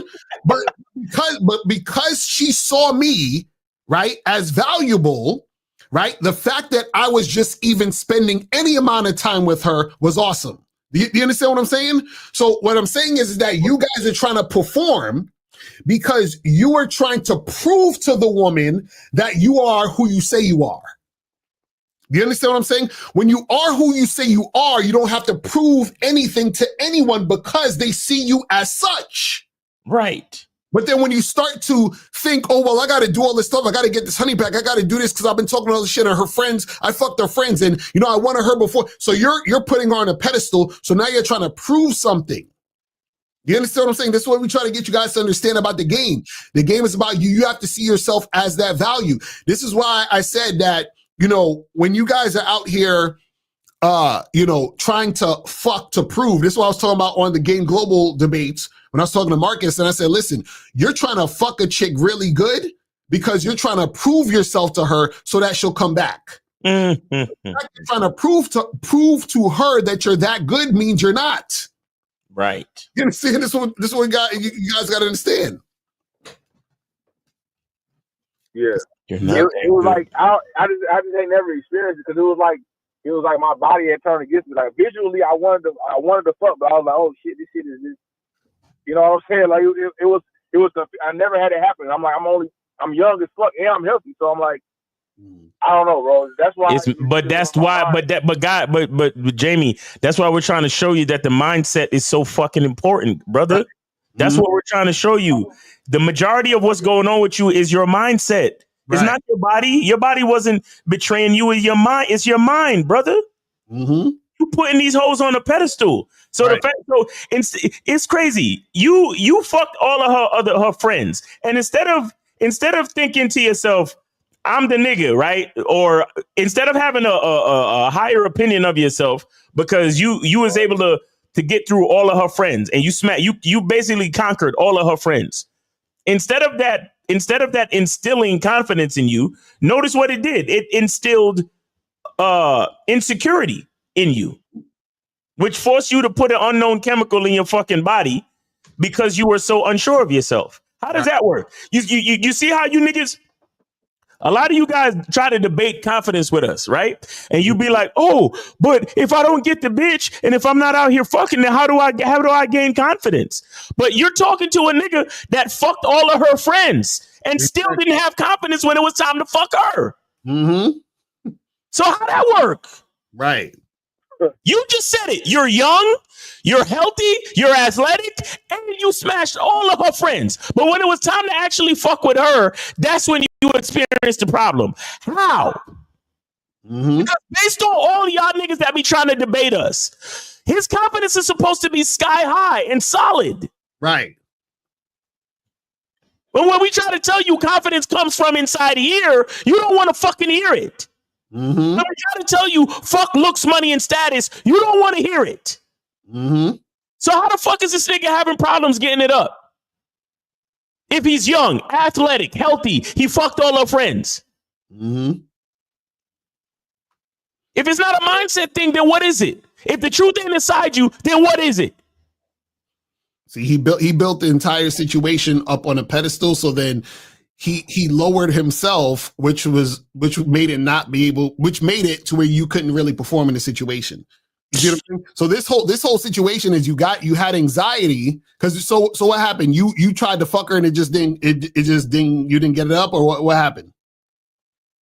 No, that was the last girl. With the girl I was with, I'm talking about now, is she finally broke up with her boyfriend, so she wanted to link up with me. But I was talking shit like usual, and she kind of like called my bluff. So now the reason I'm like, I was nervous because of that last experience that where shit wasn't how it normally was. So wait, so this chick you haven't smashed yet? Yeah, this chick I haven't smashed yet, and I was talking to her like normal, but then she hit me up saying her and her boyfriend had broke up. So now she wants me to link up with her. So I'm like, oh, like, so now what y'all saying, it's coming back up again because I'm like, if that shit happened with this girl, then now I'm be like, oh, this is fucked up. But see how what I'm saying. You see how you're letting y'all don't understand how deep this game is, man. This game is so fucking. Listen. So now what happened is because something happened with the other girl, you're making what happened with the other girl make you question yourself, which is going to cause you to have issues with this girl. You understand what I'm saying? So what I'm saying is, this is what I'm saying. You've let the outside world influence how you see yourself on the inside. Yep. You understand what I'm saying? And this is the funny part is that, see, I don't even want to get too deep, but this is what I'm saying. Everything is connected. So the outside is you anyway. So what you're doing is you're literally creating the situation you don't want. Right. You see what I'm saying? You're creating it by worrying, oh man, is this going to happen when I fuck her now? Right? See, the thing is this, you shouldn't give a fuck if it happens or not with this new chick. You understand? You should be like, listen, I'm going to holler at this chick, we going to get it cracking. Right? Now, let's say the same thing happened with the last chick. Who gives a fuck? You understand? Let's say you rock hard, you fuck the shit out of her. Who gives a fuck? Right? But see, the problem is that the issue is you're worried about the outcome of what's going to go down with this chick in this situation. Let me ask you this question. This last chick you fucked where you couldn't get it up. Did you fuck any other girl since then? Nah. When did this happen? Like February, like 20 or something. You haven't fucked the girl since February. So you haven't fucked the girl since February? No. I don't know how y'all niggas do this. Okay, so have you beat off since February? Yeah, but even that ain't the same as like usual. You know what I'm saying? What do you mean? So you can't even get hard beaten off? You said what? So what I'm saying is you can't even get hard beaten off. Is that what you're saying? No, I can, but I'm not as system. Remember I told y'all I was in September. I had an MMA match and I got kicked in the nuts, and I went to the doctor and they told me to come back. So that's what I was thinking it was, but I don't know if it's a mental and physical thing. But I still can get it up when I'm, what do you call that shit, fapping or whatever. So you might need to go to the doctor. But what is the thing? If you could get it up by beating off, then that means you can get it up. So it's probably not a medical thing, because if it was a medical thing, you couldn't even get it up beating off. You understand what I'm saying? So what happens is that in this situation, it's the anxiety that's causing this to happen. And now what's going to happen is you're going to be even more anxious with this chick, because you've already put this chick on a pedestal and made her the final boss. You understand? No, you can't. Wait. So could this also be a mental thing with the fact that you got kicked in the nuts in the MMA tournament? I mean, that shit hurt like a motherfucker. But ain't y'all supposed to wear a cup? Ain't y'all supposed to wear a cup? Yeah, that shit. You get like 5 minutes if you get kicked in the nuts, but that shit still like 8. Like it was like a dog 8. And they said I could have possibly had like a testicular torsion. You know what they said? It's when it's like when it's a rip in your testicle. Right. So this is why, so I would definitely still go to the doctor. But also, if you're able to at least get it up by beating off, you should be good. You understand what I'm saying? Because if you couldn't get it up by beating off, then it'll be like, damn. So it would be probably really an issue. But this sounds like you just putting bitches on a pedestal and you anxious, and now you're worried about the shit, and that's gonna cause things to fuck up. But we've been talking to you for too long for a free call, man. So take it easy, brother. Thank you, Jamie. I appreciate y'all, bro. All right, man. Take it easy. All right, so we got 860. Thank you for your patience. You're on live with Locario and Miles. Name, age, city, and where did you send it? Caleb, Connecticut, and I'm using a free call. All right, go ahead, Caleb. This is I think we got 2 free calls, right? We had 2 free. The last free call. All right, so this is the last free call. All right, go ahead, Caleb. Yeah, so I was I pulled up to this college. Yeah.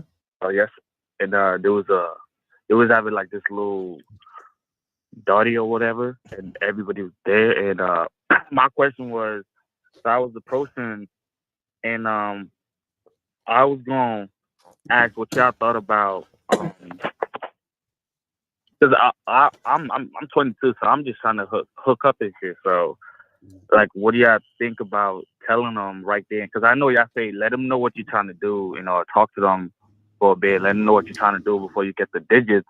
But there was all like close friends and all that. So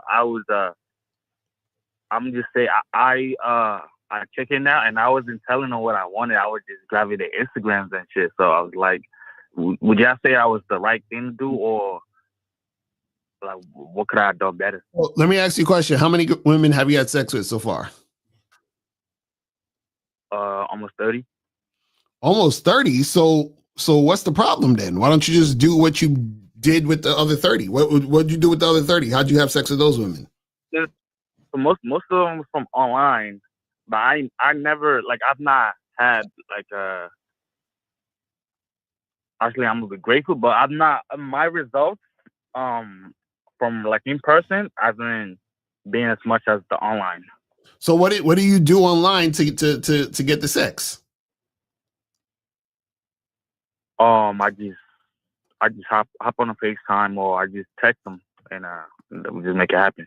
What do you say? That's what I'm saying. What are you saying on the FaceTime and the text? What are you talking about? Or I just tell them when I'm on the FaceTime, I just just talk for a little bit, and then I just tell them I'm wanting to hook up and shit, and then they be like, "Oh, I'm cool with it." I'm like, "I bet we just make it happen." Okay, so how many times have you done that to a chick that you met in person? Just, that's not offline. Like, I'd say 4 times. So 4, that's it? Yeah, I haven't. I honestly, I called y'all last week about approaching. I told y'all I'd be talking to them online more than in person. Y'all was like, gotta get out there. So Carl, let me ask you a question. So the 30 girls that you smashed from online, right? No. Huh? Not all 30 was online. So so you smashed girls that you met offline too? Yeah. Like I said, like 3, 4 of them. Okay, so you smashed 3 or 4 girls you met like randomly in person. That's what you saying? Yeah. Okay, Yeah. so how'd you do that then? I'm one of them. I mean, I said a bunch of them. They No. No. Hold on, wait. The 4 girls you did that with, what did you do? Those 4. Just talk about those 4.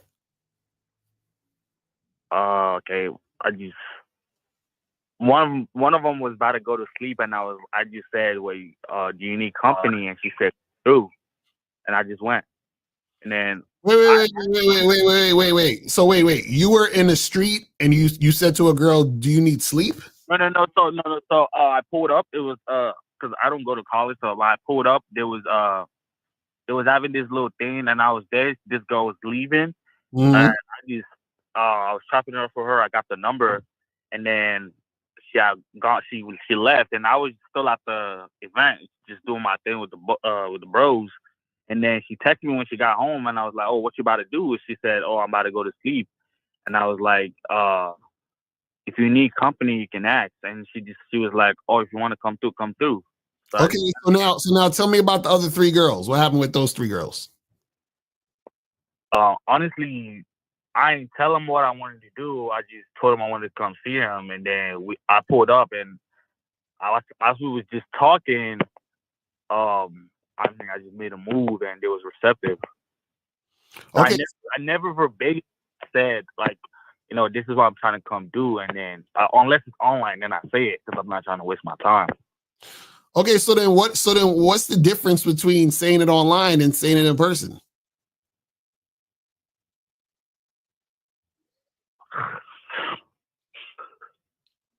Huh?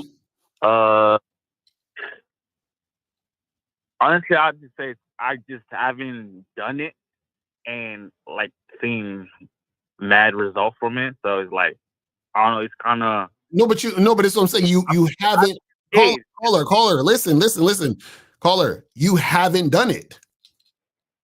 Yeah. Right. So that's what I'm saying. You got to do it.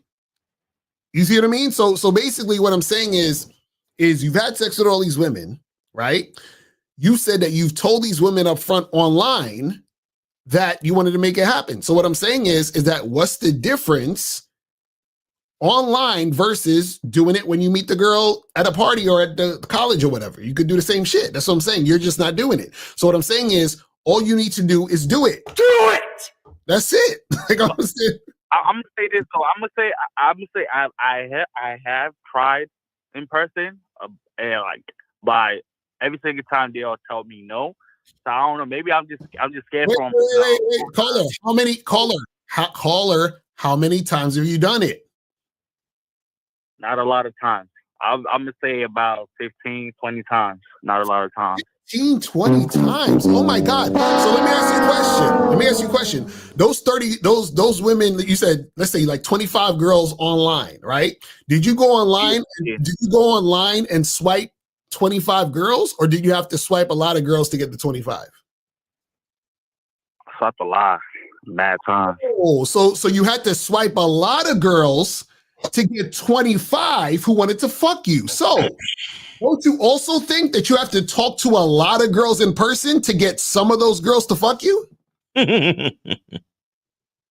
Yeah. Okay, so that's your answer. The same thing that you're doing online, do it in person. Just like how you probably had to swipe freaking 500, 1,000 girls to get the 25 you fucked. Right? So it's the same thing in person. You got to talk to a lot of women, and then some of them you'll fuck, some of them you won't. Does that make sense? My question was though is, I was at a college party and it's like they all was friends, but I was talking to them, and I was saying that I couldn't tell them, or the girls I was talking to, that I wanted to just hook up, but that's what I wanted to do. So I was saying, like, do y'all think to just get them off, like get the digits and then tell them offline, like if I'm on the phone and shit, or do I just tell them in person before I get the digits? Caller, tell them in person. You keep trying to hide behind the phone. That's your problem. Yeah. You understand what I'm saying? Okay, let me ask you this. So Would you get in a helicopter with me if I never drove a helicopter or flew a helicopter? Nah. Why not? You just said you never drove a helicopter. Right, because you'd be like, this motherfucker don't know what he's doing and we gonna crash, yes? Yeah.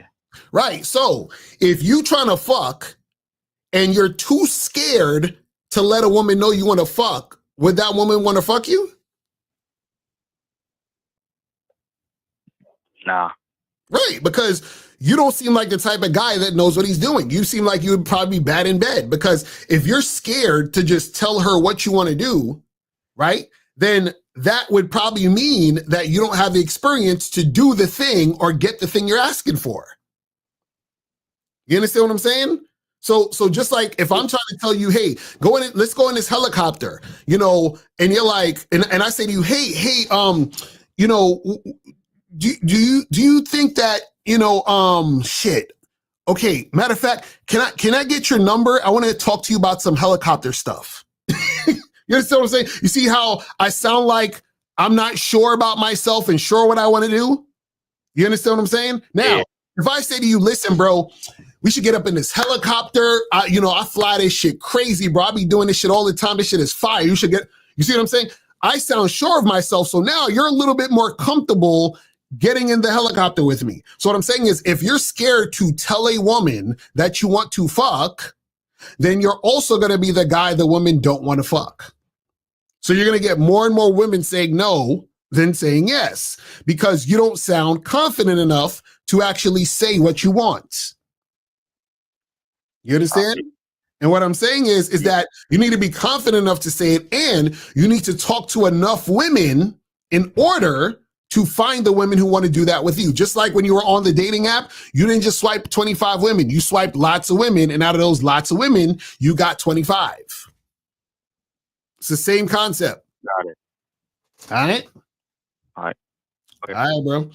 All right, man. Thanks for calling in. Get on the Bad Boy membership, man. You need coaching. All right. Thank you. You're on the membership? I just got on the membership. Okay. You just got on the membership. Okay. Cool. So all right. Well, hey, do some study up and then apply it, man. Go out and apply it. Get your reps up. How old are you again? 22. 22. Yeah, you need to get your reps up, bro. You young. You a baby in the game. All right. I appreciate it. All right, peace, brother. All right, so we got 502. 502. You're on live with Locario and Miles. Name, age, city. Where did you send it? Hey, what's going on? Can you hear me? Yeah, we can hear you. What's going on? Yeah, it's Phoenix. Phoenix. Louisville, Kentucky. Appreciate you. All right, what's up, bro? Yeah. All right, so what's going on with you? What's going on? No, I just, man, I wanted to, because I heard the other caller talking about his ED and all that stuff like that. And, man, for years, I was an herbologist, and I actually used to help a lot of men with ED. Okay, what herbs do you suggest? So yeah, the herbs are like, the herbs, man, tell them to take, for one, leave them gas station things alone. So them honey packs, them blue rhinos and all that shit is not going to work. Wait, what are you trying to say? That stuff is not organic? No. Oh, wow. They can tell you as long as it contains some organic compounds, they can always call it organic. Right. But it can be anything. It can be anything up to like say only 45%. And a lot of stuff they get from like dirty sources like porcelain and stuff like that. It don't even work. That's why it gives you an upset stomach when you take that stuff. Oh. Yeah, but that stuff, it used to work back in the day, but the only reason it used to work is because they used to put knockoff Cialis in it. Oh, which wow. is Sildenafil. So what herbs do you suggest then? What herbs do you suggest? So the herbs you should take a maca powder. That's what's going to increase your libido. Maca. Mm-hmm. And then take a Tonkat Ali. That's going to naturally increase your testosterone. You said Tonkat Ali? Yeah, Tonkat Ali. Well, all right. And you're going to take your a vitamin B complex. That's what's going to help. Yeah, vitamin B is good for energy and circulate. Yeah, that's true. Yeah. Energy production, your circulation, and also help with the vasodilation of your dick veins. Basically, it's going to push more blood flow in there. And then take you an ashwagandha root, and that's going to be like a natural aphrodisiac as well as something to calm you down. Because I could tell from what he was having, it's performance anxiety. So then, because I had it before too, that's how I know all about that. But what happens, man, when you get with a chick and then you fail, in your head you fail. Locario, y'all right though. It is a lot of times a lot of mental, but still it's kind of like you lost your jump shot. You're like, damn. So then when you get with the woman, you like, damn, I hope this shit don't happen again. Then all of a sudden it happens again because you keep thinking about it. And you keep bringing it on. But if you can help like get yourself over it, like you just basically what you'll have to do is you just you gotta calm down. You gotta kind of chill out, kind of get in the space and be like, all right, that way when your heart ain't racing and doing all that stuff, because if your heart starts racing, it'll take all the blood flow from that area. Right. Heart. Because your body cares about you, obviously your heart beating and your brain functioning. It don't give a fuck if you get a heart kick or not. So that's gonna be the first area it's gonna take blood from, right? So what you want to do is you just want to make sure that you calm down. Don't take no stimulants, no type of caffeine, no type of nothing. Don't take no type of alcohol. Don't smoke no weed. And then if you can, don't beat your dick for about a week. Make sure you store all that up. And then when you get with the chick, try to do as much as you can not to think about it. You probably will. But when you take those things, then you know what I'm saying, you'll notice that it gets hard once you get it on in. That's what's up, man. Make sure you guys run that back on the replay so you guys can get that information. You know what I'm saying? That's on the replay. Yeah. Fact. Yeah, on the replay. But then also like what Miles said too, it really go back to diet and exercise too. Cardio and good sleep and all that shit going. Yeah, because all of those herbs that you talked about is not going to do what they need to do in an unhealthy body. Right. No, exactly. It'd be like I tell people, it'd be kind of like people want this high performance body, but then don't put the things in it to get that high performance. That'd be like you getting a Lambo and then using orange juice as the fuel. Right. It ain't gonna put around. It ain't gonna work right for you. Right. Yeah, because a lot of all of these things go hand in hand. It's like kind of like, there's times where, because it's like your mindset, it could also be like your body, the way like let's say for example, if you ain't get sleep, let's say you got 3 hours of sleep, you understand? Like you ever go to the gym when you only have like a few hours of sleep and shit? That shit is the worst. You understand what I'm saying? Like it's like you're kind of sluggish with doing what you need to do. Like you still could do something, but it's not the same. You understand what I'm saying? Or like, if you've ever eaten something and you're all bloated and shit, and you try to fuck after you eat, that's crazy. Everybody know you should be fucking before you eat. You know what I'm saying? But you know what I mean? But it's just certain things that goes down. You know what I'm saying? Yeah, exactly. Like you said, it's all connected. Usually, most of the time, like you said, when you're bloated, there's been other things that led to up to that point. The bloating was just the last part. Right. But then, it could have been the poor diet, the sleep, all that thing. And like, sleep is important too. Yeah. That's a fact.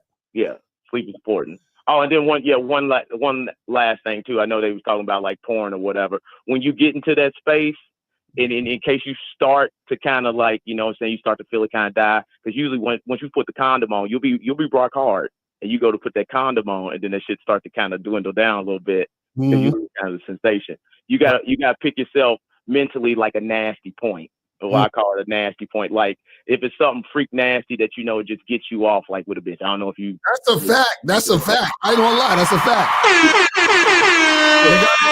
You gotta have that mental thing that gets you there. That's a fact. That's some game for your ass right there. That's some real shit. Phoenix know what you're talking about. Yeah, right, because like Locario, I'm sure you probably experienced that. Sometimes you get with a chick and the pussy's just crap and you cannot get off. You gotta get to that nasty place. You know what I'm saying? You might be with her, but you take it to that nasty place. You just like, okay, I got to go ahead and get this. Nigga, I the Rolodex to the mind to get that shit going. We gotta and caller, I appreciate everything you said, but we gotta be careful calling it nasty because these niggas really be having like they're ashamed of themselves. I'm so serious. I'm so serious. Like you call it the nasty place. We know what you're saying, right? Because we don't think nasty don't mean bad in our mind, but in the mind of the average young man, nasty means bad. Right. So we got to, so I just want to, again, because since it's about the mindset, I want to be careful with the language that we use. So. Yeah, Yeah, I get you. I just want to point that I'm in out. y'all same age. I'm 42. I'm in y'all age range. But yeah, I don't want to call it the happy place because that just kill it. That you ain't gonna Right. off. Right. So I don't know what else to call it. Yeah, if y'all sub in the word for the nasty place, or they go-to place, that freak place, whatever. Right. That's But yeah, you got that lined up. You'll be with a chick, and then once you get it on there and get your stroke, bust your one or whatever, then you probably you straight, you good to go. You found the jump shot back. Now and the thing is also this goes with sort of understanding yourself too, because the more you understand yourself, the more that you're aware of what you need to do to get yourself to a certain place, and you're also aware of certain things that turn you off. You understand what I'm saying? Because that's also another thing too, where there's certain things that'll turn you off to where that makes it hard for you to like perform and get shit cracking. You understand what I'm saying? Because like Go ahead. No, go ahead. What you gonna say?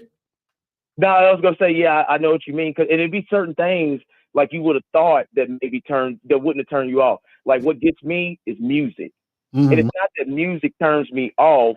Music distracts me, and I'll start listening to the song and not be in the moment of fucking. And then I would lose my heart on this shit because I'd be sitting there like, say if a song come on, I start bopping my head and shit, and I'm listening to the song. I'll focus out and listen to the song, and then lose it. So when I'm fucking a chick, I can't have no music and shit on.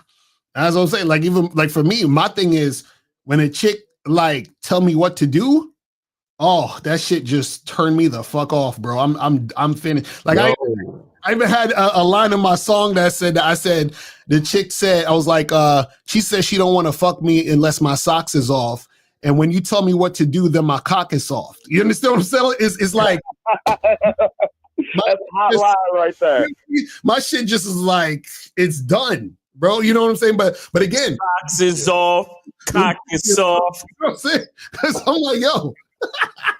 That's what I'm saying. You got to know yourself so that okay, well, if this chick is on that type of shit, either she got to shut the fuck up or we can't get it in, because you know what I'm saying. So that's why you got to know yourself so that you know what you need to do to get yourself to the place where you need to be. You understand what I'm saying? Exactly. That's what's up.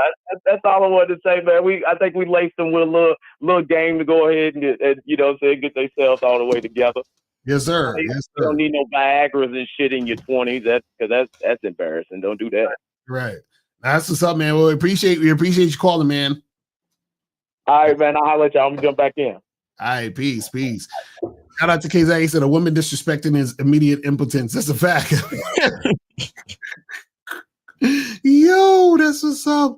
We got any more calls, or we good on the call? Wait. No, we got one more. We got 941. 941. You're on live with Locario. Miles, name, age, city. How can we help you? And where did you send it? I sent $20 to you, Miles. This is Kobe. Kobe in the building. What's up? So what's going on? What's up, Kobe? How you doing, man? Yeah, we received it. We appreciate it, bro. Yes, sir. Anytime. I just want to let you know, appreciate that fire show you did yesterday, though. That was a very good show, so thank you for that. Mm-hmm. Yes, sir. After that one caller that called about, I think he was talking about that he was vetting the chicks for like 2 months and then start taking her out and everything like that. See, a lot of guys, I think, want to hold on to a girl. They feel so infatuated because the girl is bad. Because in his mind, he was thinking that the only way to keep her interested, I have to invest more.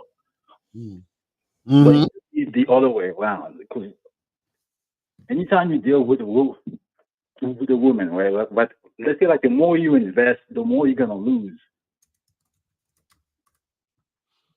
Oh, you cutting off, or is that me? No. You said the more you invest, the more you're gonna lose. Okay. Hello. Yeah, can you guys hear me? Yeah. Last thing I heard you say is the more you invest, the more you're gonna lose. Yeah, I was saying like in his mind, he was thinking like the only way to keep her interested is like I have to invest more, but it should be the other way around. The more you invest in a girl, like the more you're gonna lose at the beginning. Right. That's a fact.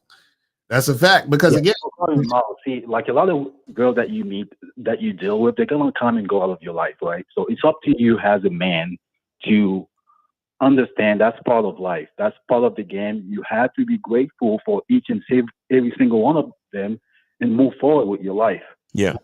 And be grateful not for them, but for the experience. Right. Exactly.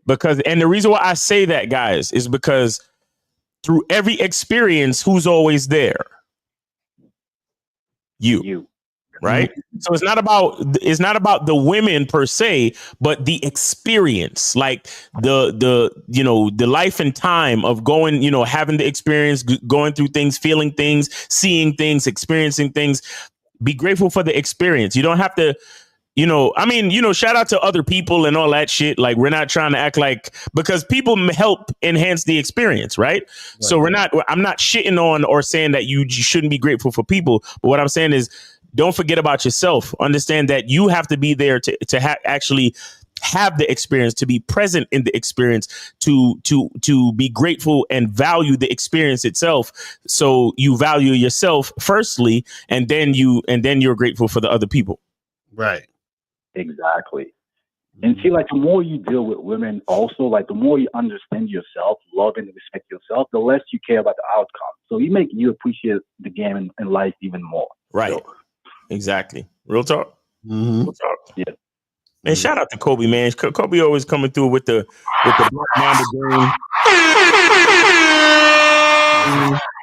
And that's exactly right what Abel's saying. So you don't want to attach a person to that feeling. You understand what I'm saying? Exactly. Because it's at the end of the day, it's really you. Because it could be any chick. Mm-hmm. It could be any chick, but at the end of the day, who's got the memory? You. Who had the experience? You. So you don't want to give any one person that responsibility. You want to keep that responsibility for yourself. Mm-hmm. No, it was funny. I was watching. Will Smith was talking about this on his Drink Champs interview. He was talking about how people chase these situations and people and things to get this certain high, and he's like, you need to find out how to have that high within yourself without having to have the people, places, and situations. So exactly. So he's like, you're not really chasing them, you're chasing you. You're chasing the feeling that experience that gives you that energy. You see what I'm saying? That's right. A fact. The dopamine or whatever the fuck. Right. You know what I'm saying? But when people attach to people, that's when they're like, oh, but I need her. I can't live without her. And that's that weird ass shit. You know what I'm saying? Mm-hmm. That's why Will Smith got with Jada in the first place, so he could learn all that shit. Mm-hmm. That's a fact. I'm serious. Guys, let me tell y'all something, man. This is something that I discussed in one of my recent videos. Go to my YouTube channel and check it out. But guys, women are a blessing. Mm-hmm. And we have to remember, at least the way I see it, is that nature uses women. Mm-hmm. A woman is a vessel, but nature and God, universe, whatever, it uses women to remind us of who and what we are. Mm-hmm. So whatever we say we are, there's always gonna be something there to ask yourself: are you really that nigga? Are you really that guy? Right. Just like the guy that called earlier, he was like, "Oh, but I told her and I fucked all her friends and blah blah blah." That situation was perfect because that gave him an opportunity to stand on who he is. Exactly. But he's questioning himself, and that's how this is how the game is so fucking amazing, because the game is constantly testing you if you're going to stand in your masculine identity. That's how it works. That's why I said it's psychological, because not only you guys are worried about a woman seeing you as valuable. Fuck that. You gotta worry about you seeing you as valuable. Facts. You know what I'm saying? Like, first, fuck everybody else. You have to be able to look at yourself and say, yo, I fuck with me. You understand what I'm saying? Like, I'm that guy. Yes, I am value. You understand? I'm valuable. No matter what the fuck is happening, I'm not gonna let what happened make me question me. Right. You know what I'm saying? That's the thing. See, it's one thing to be aware and to observe, right? To say, oh, I observe this happening within me, and this is why this thing is happening. So let me this within me in order to make things work or benefit me in a certain way. Right. That's one thing. But the thing is that if you are sitting there questioning your value based on the response of other people or other situations, then what you're doing is you're disrespecting yourself. Yep. You see what I'm saying? That's the thing.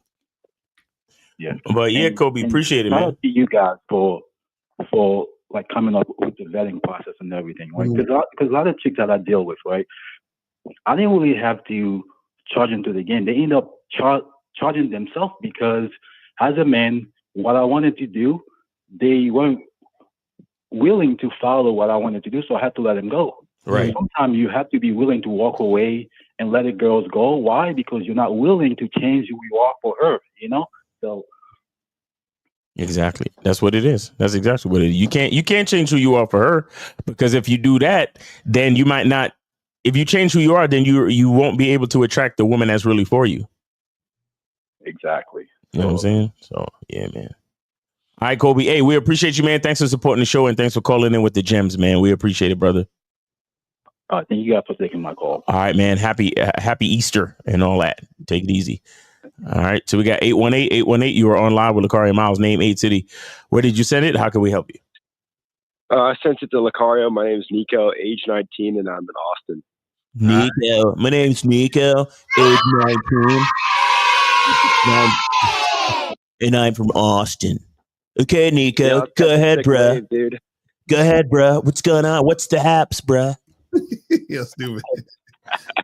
All right, so last night I went to like a formal is like a college prom type of thing. No way, bro. No way. Like a college prom? It's crazy, bro. Go ahead. And then we went back to we started kissing, but she wouldn't touch my dick or she didn't suck my dick or anything. Bless so I that sent her. bitch. I was like, what? Bless that bitch. No, go ahead. She didn't touch your dick. What else happened? So, and I was like, you know what? She's like, can I sleep over? Da da da. I was like, no, I have like a call. Behold the ruthlessness of a bitch. How the fuck you want to sleep over and you won't touch the dick, bitch? What the fuck? Exactly. That's what I was saying. And then she's like, I want to see you tomorrow night. Like, I'll suck your dick. Oh, should I see her or like what? Wait, you want to suck my dick tomorrow night when you got my dick in front of you right now tonight? Yeah.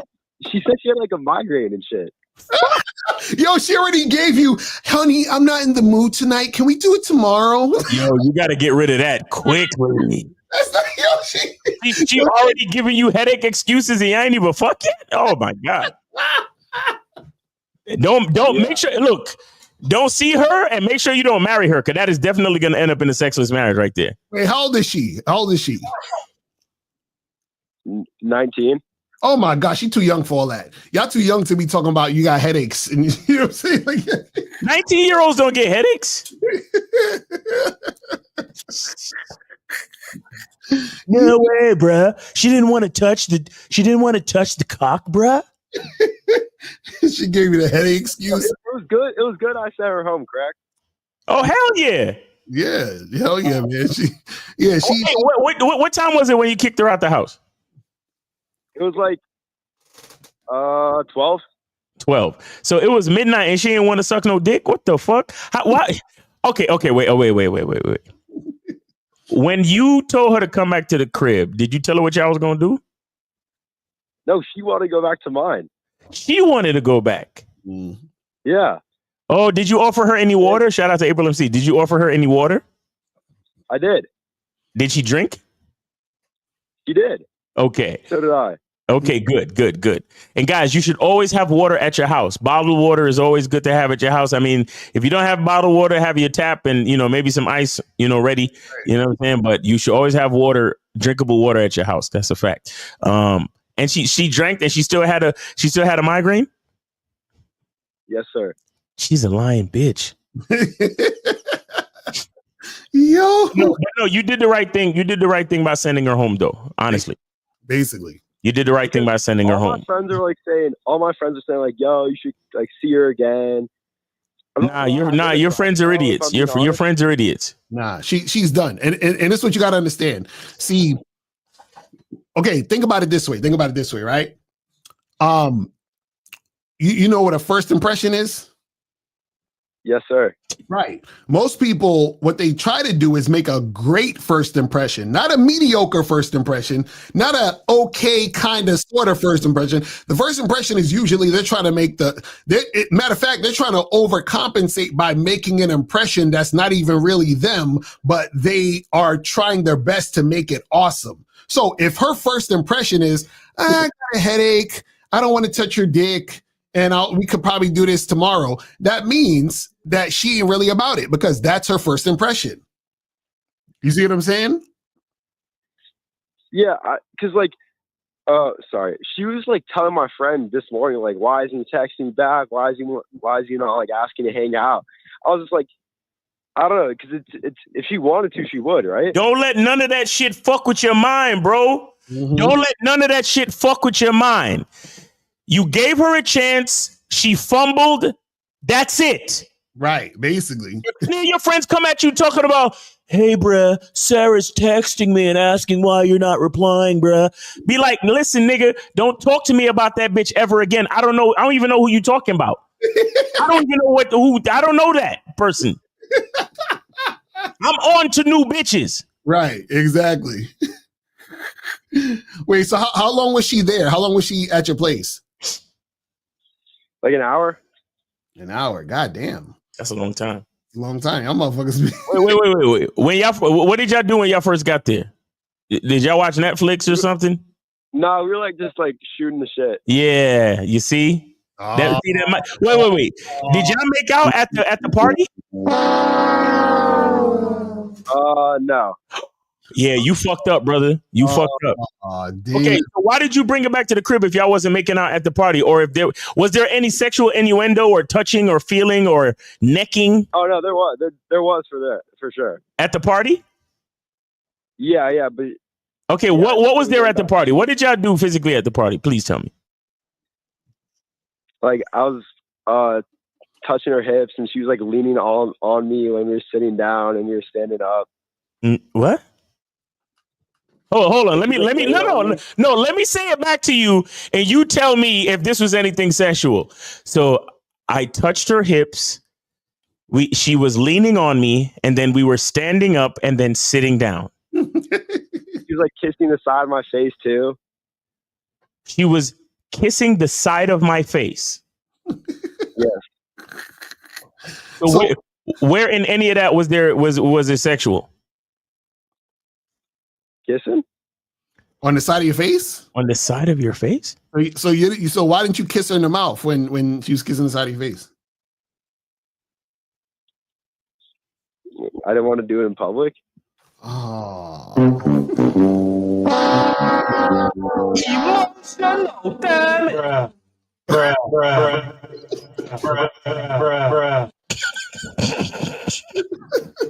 I didn't want to do no. So can we see now why she felt like she could say that type of I have a migraine shit to you? I mean, we weren't drinking alcohol. Though. No. Stop making excuses for her, buddy. Look, you're 19, so I don't want to be too harsh about it. But here's what you got to do. No, you can be as harsh as you want, sir. Well, okay, so look, you're her big sister, bro. You're her like I want to experiment with my girlfriend. Because I just want to go to the party and stand up and sit down and lean on them and kiss them on the cheek. Right. You see what I like, brother? Why did you bring her back to the crib? All right, no. Listen. When you go to Disneyland or Great Adventures or any of these amusement parks, what do you need to have? Ticket. You need to have a ticket. Okay. Now, that's for admission, right? Yes, sir. Okay. When you invite a woman back to your crib, she's coming to the amusement park. Shout out to 50. Right? I take her to the candy shop. Right? She has to have a ticket. What's the ticket, you ask? The ticket is showing me that she has a reason to be at my house. Right. And the only reason to be at my house at midnight after a fucking party at 19 years old is that she's trying to fuck. Or at least suck some dick. Do you understand what I'm saying to you? Yes, sir. Now, this is what you said. You said, I touched her hips. She leaned on me. We stood up and sat down, and she kissed me on the side of my face. Everything you said was platonic, homie. Right. Everything. Mm-hmm. Because let me tell you something about when you're dancing with your friend, your co-ed friend at the party. Mm-hmm. All of that shit is allowed because in order to do a certain dance, you might have to put your hands on her hip. And when she wants to say thank you for the dance and thank you for showing me attention in front of all these people, kiss you on the side of the face because you're my friend and I like you and I think you're so cute. What? She didn't give you any indication that she needed to be at your house at midnight, homie. Now, if y'all was tonguing down and she was literally got her hands in your pants, jerking you off on the dance floor, now she has a ticket for admission. Mm-hmm. So when we get back to the house, there's almost no fucking talking. As soon as we get in the house, we close the door. Or maybe you got roommates. So as soon as you get into your bedroom, you close the door. We're already at it. She got her hand back down in the pants, jerking it off. And y'all kissing and touching and rolling. Y'all fall over on the bed and y'all rolling around and shit. And at this point, you're nervously fumbling to get the condom open. Mm-hmm. That's what should be happening. You bring her back to the house. Look at what you said. At the party, I had my hands on her hips and I touched her. She leaned on me and then we stood up and sat down and she kissed me on the cheek. And then we came back to my house at 12 midnight and we were shooting the shit for about a half hour. Right. Where in any of that did you think you was going to get some pussy, homie? Yes, sir. Yeah, because I'm like, the fact that you say y'all was shooting the shit, that's what made her be like, oh, yeah, let's just do this tomorrow, whatever.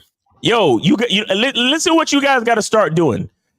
You guys in these social circles, you got to whisper in her ear very, very, just so she can hear you, not anybody else. You got to whisper in her ear, yo, let me take you back to my crib and fuck the shit out of you. Mm-hmm. If she don't like you, a lot of you niggas is going to be scared, right? Because if she say no, she's going to go back to your friend circle and be like, what's your name, caller?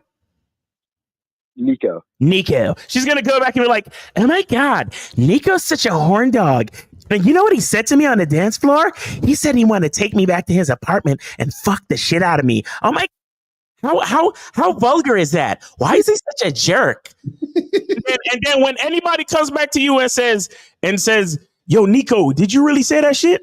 That bitch crazy. I ain't say none of that shit. but you smile just like this. You smile at them like this. That bitch crazy. She know I ain't say that shit. Right? And when you smile, they know you really said that shit, right? But here's what I'm trying to explain to you. You need to be that guy. Mm-hmm. Because let me tell you what's going to really happen. Because you motherfuckers be afraid. And you would be so afraid to be embarrassed. But let me tell you what's really going to happen. If y'all got a decent sized friend group and she goes back and goes, oh my God, Nico's such an asshole. He told me he wants to go back and fuck. One of them bitches in your friend group, or maybe 2 or 3 of them, is going to be like, oh, word. In their mind, they're going to be like, oh, word. Mm-hmm. Right. Oh, Nico's to take you back to the apartment and fuck the shit out of you, guy. And then at the next party, you're going to be dancing with one of the other bitches. Mm-hmm. And then you're going to do the same shit with her. You're like, yo, hey, Brianna, I want to take you back to my apartment and fuck the shit out of you. And she's going to be like, okay, let's just leave. Don't tell anyone. Because she's not going to want everybody to know. Right. So she's going to be like, all right, are you ready to go? Can we leave now? Mm-hmm. You understand? And call it, how did y'all get to your place? Y'all took a car, y'all walked, what was the situation? Nah, Nico got a car. Uber. So y'all was in an Uber. So y'all was in the backseat of the Uber. What was y'all doing in the Uber? Shooting the shit.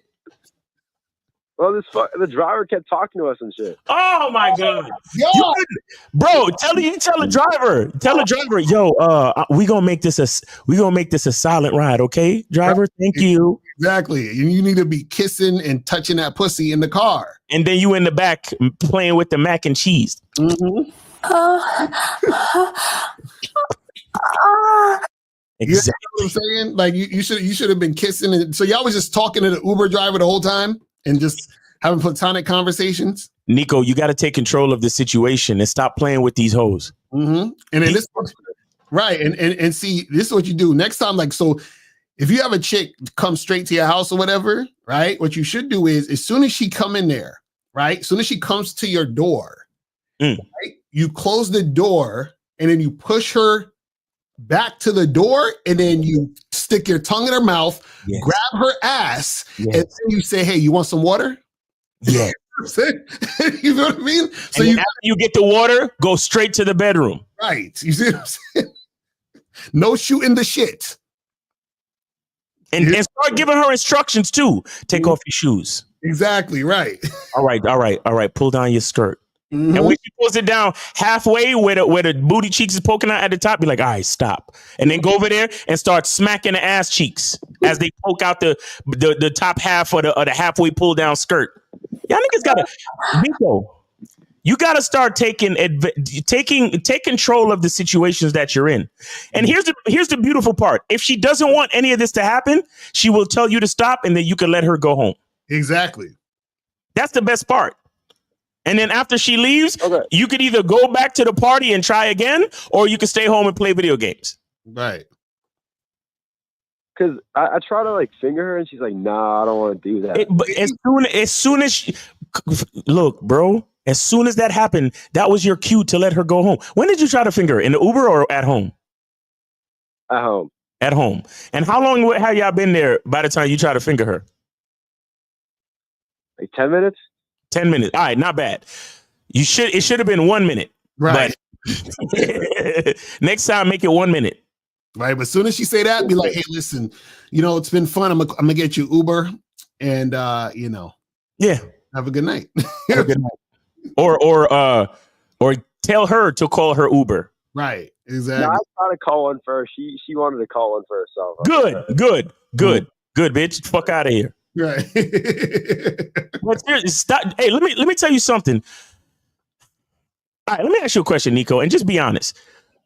Do you want to be around bitches that want to fuck? Yes, sir. Okay, well, if you want to be around, did you know that women follow a man's lead? Yes, sir. So if you want to be around bitches that want to fuck, what do you have to do, Nico?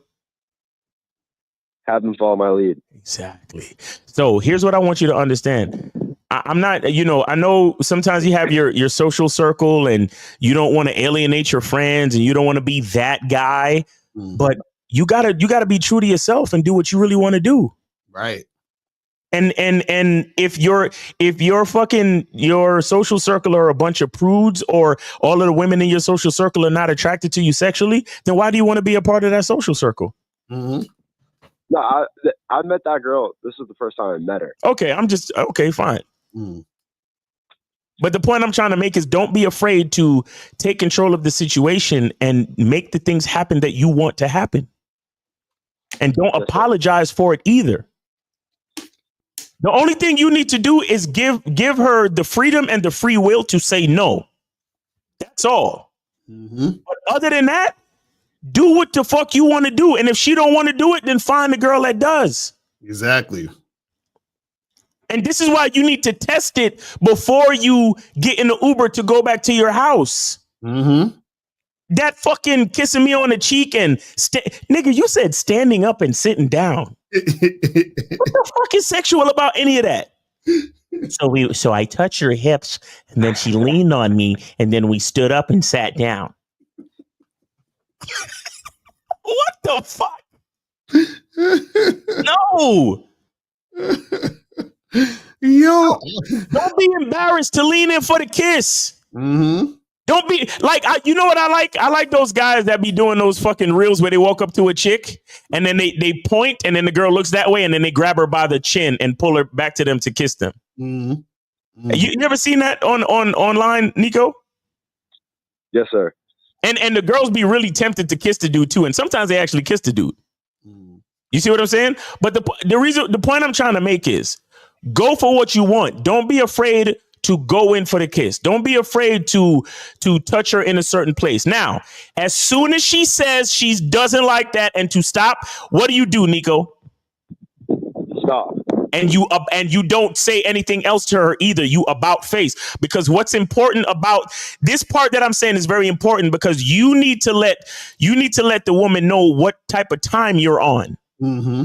Because if you go in for the kiss, or if you try to touch her a certain way and she says she doesn't like it, and then you continue to stand there and talk to her, what are you saying? That I'm like waiting for her. Exactly. Number one, but what you're also saying is that you're accepting non-sexual behavior from her. Right. Do you understand that? I see. Yes, sir. Whatever you accept, or what's that phrase? If you don't object, that means you accept. Mm-hmm. So that means if you're at the party and you're flirting with the girl and she's so hot and you want to kiss her, you have two things you could do. You could either just move in for the kiss, or you could tell her what you want to do. See her response. If her response is positive and she wants to do what you want to do, that is the only way she should get your continued attention. Once you realize that she is not trying to do what you're trying to do, we're done. Mm-hmm. Like you ever you probably don't know about this, but there's these old time binocular things. Like if you go to a lookout point where you can see the whole city, they have these like binocular things, and you could put 25 cents or whatever in it, and it'll keep the fucking blinders open so you can see shit. But when that time is up, the shutters close, and the only way it opens back up is if you put another quarter in it. You got to be like that machine. The only way she gets you to open up is if she's trying to do what you're trying to do. So if you're trying to kiss, in order for her to get your attention and your time and your energy, she got to be kissing too. If you trying to touch, if you trying to bump and grind and feel up on her, she got to be trying to do the same thing. If you ready to go back to the fucking crib, she needs to be ready to go back to the crib too. Once you realize that she's not ready, you need to move on to another chick, and that woman don't get any more of your time and attention at all. Yes, sir. Like if you guys had more of a unapologetic, like ones and zeros type of mind, you would get more of what you want. Right. But you spend a lot of time having platonic interactions with these chicks, thinking that it's more than it is, and then you get confused. Mm-hmm. Yeah. Whatever you're doing at the club, you should be doing that and more once you get to the crib. Yes, sir. All right. So yeah, man. Appreciate you calling in, fam. Yeah, she's done. She's done. Don't ever talk to her again. Right. Yes, sir. Don't ever talk to her again. And if she's adamant, be like, look, the only way you could talk to me is with my dick in your mouth.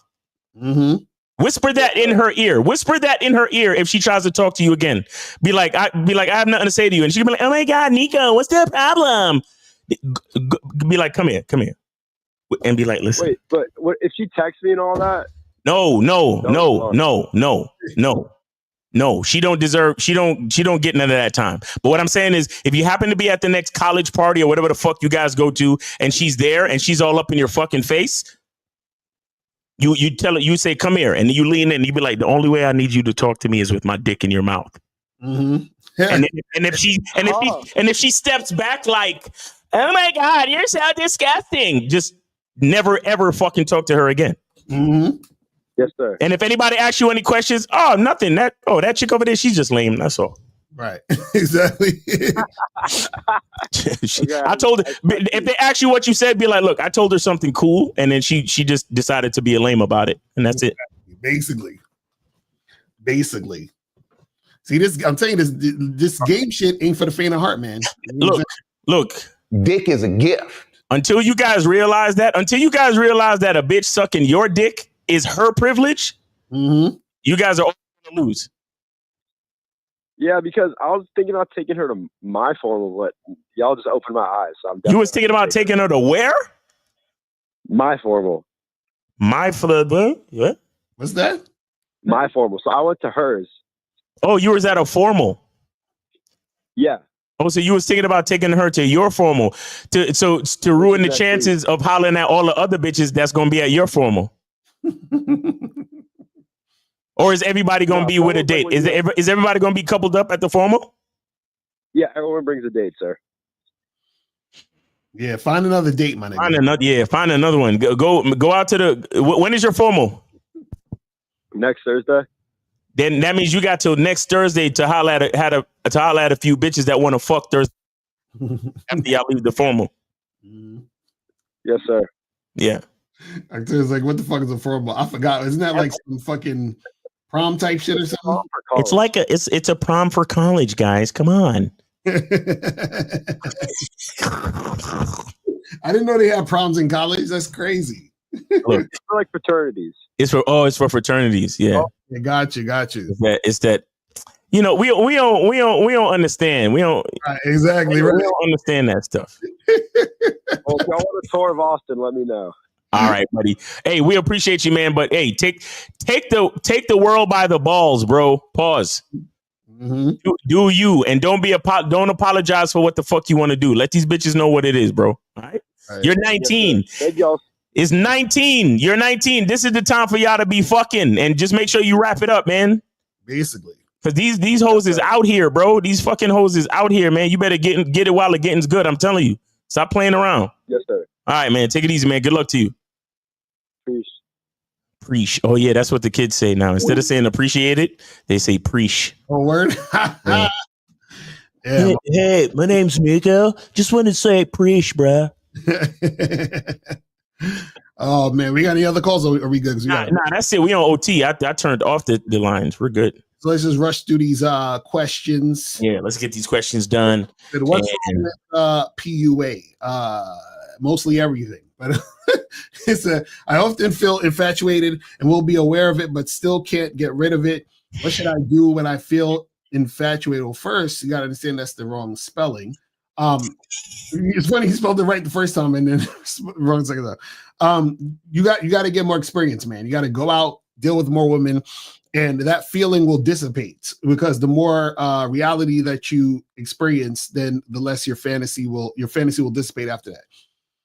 How strong should you be shaking a woman's hand when you meet them? What?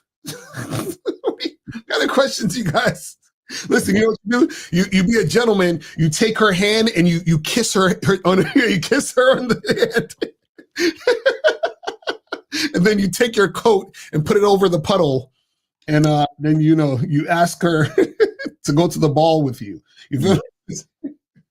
It says this might sound crazy, but I can confirm that there is a spiritual realm. I went to a ceremony and something controlled my body, made me dance and run and shout. Ever experienced this? I don't know, man. You probably went to one of those Illuminati parties and shit. You know what I'm saying? Maybe they chose you for something special. You know what I'm saying? They gave you some what they call that? Cocaine? Something like that. They gave something in a whole nother dimension. So there's been a week since a woman I approached that I told to hit me up when she's free because she couldn't make the first date. Should I charge her? Well, if she couldn't make the first date, charge her ass. What are you talking about? Yeah, that's a charge.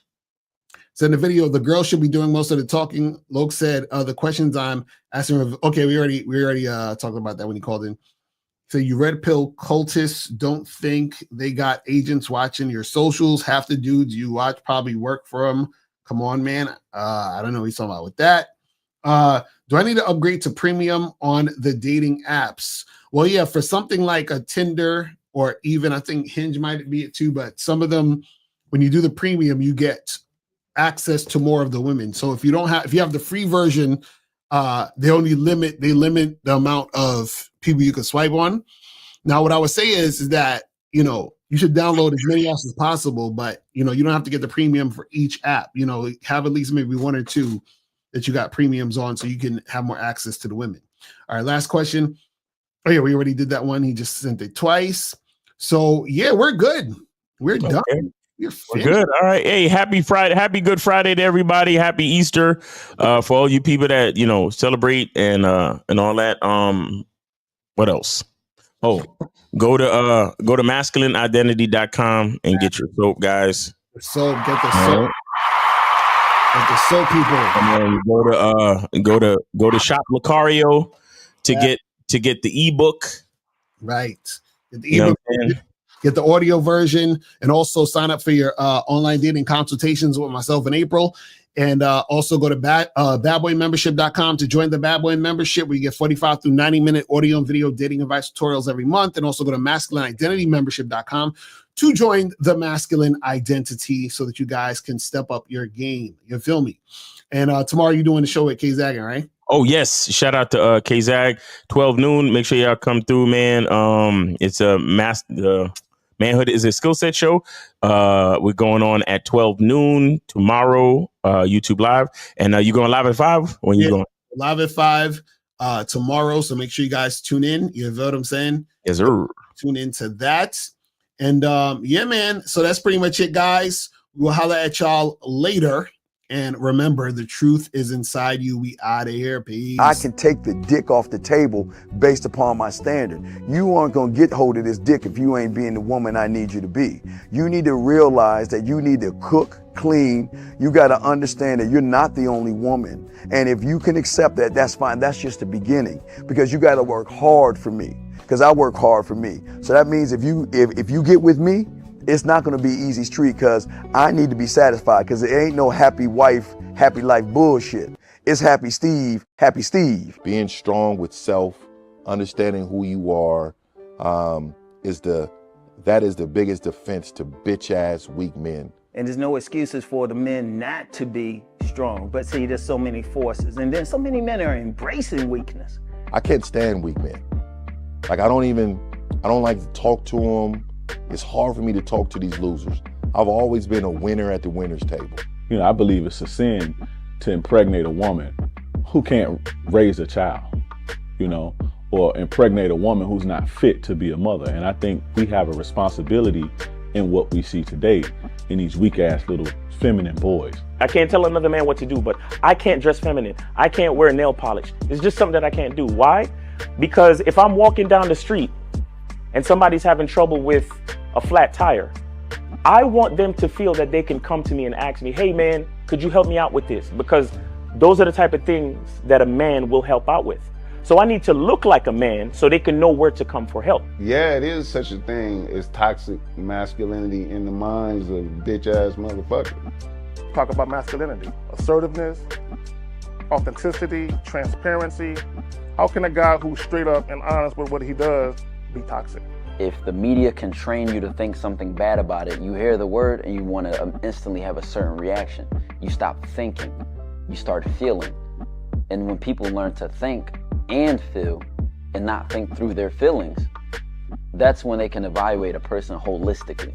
And they can say, is this toxic masculinity, or did I just hear something I didn't like? And why did I not like it? And they only let me go within myself to see why. I don't never look at no motherfucker and say, oh, that's a toxic masculine motherfucker. I never ever had, I didn't even know. That was an invented concept from a weak motherfucker that was like, I'm just tired of this motherfucker trying to tell me what to do and bully you over me with this bullshit. What's going to make you successful is just understanding who you are and getting your mind right and being happy with who you are. That is the thing that's going to really make you successful. Because after you get all the toys, after you get all these things going on, you've had sex with all the women you want to have sex with, you traveled all the places, you're still going to be you, and you're going to always come back to you.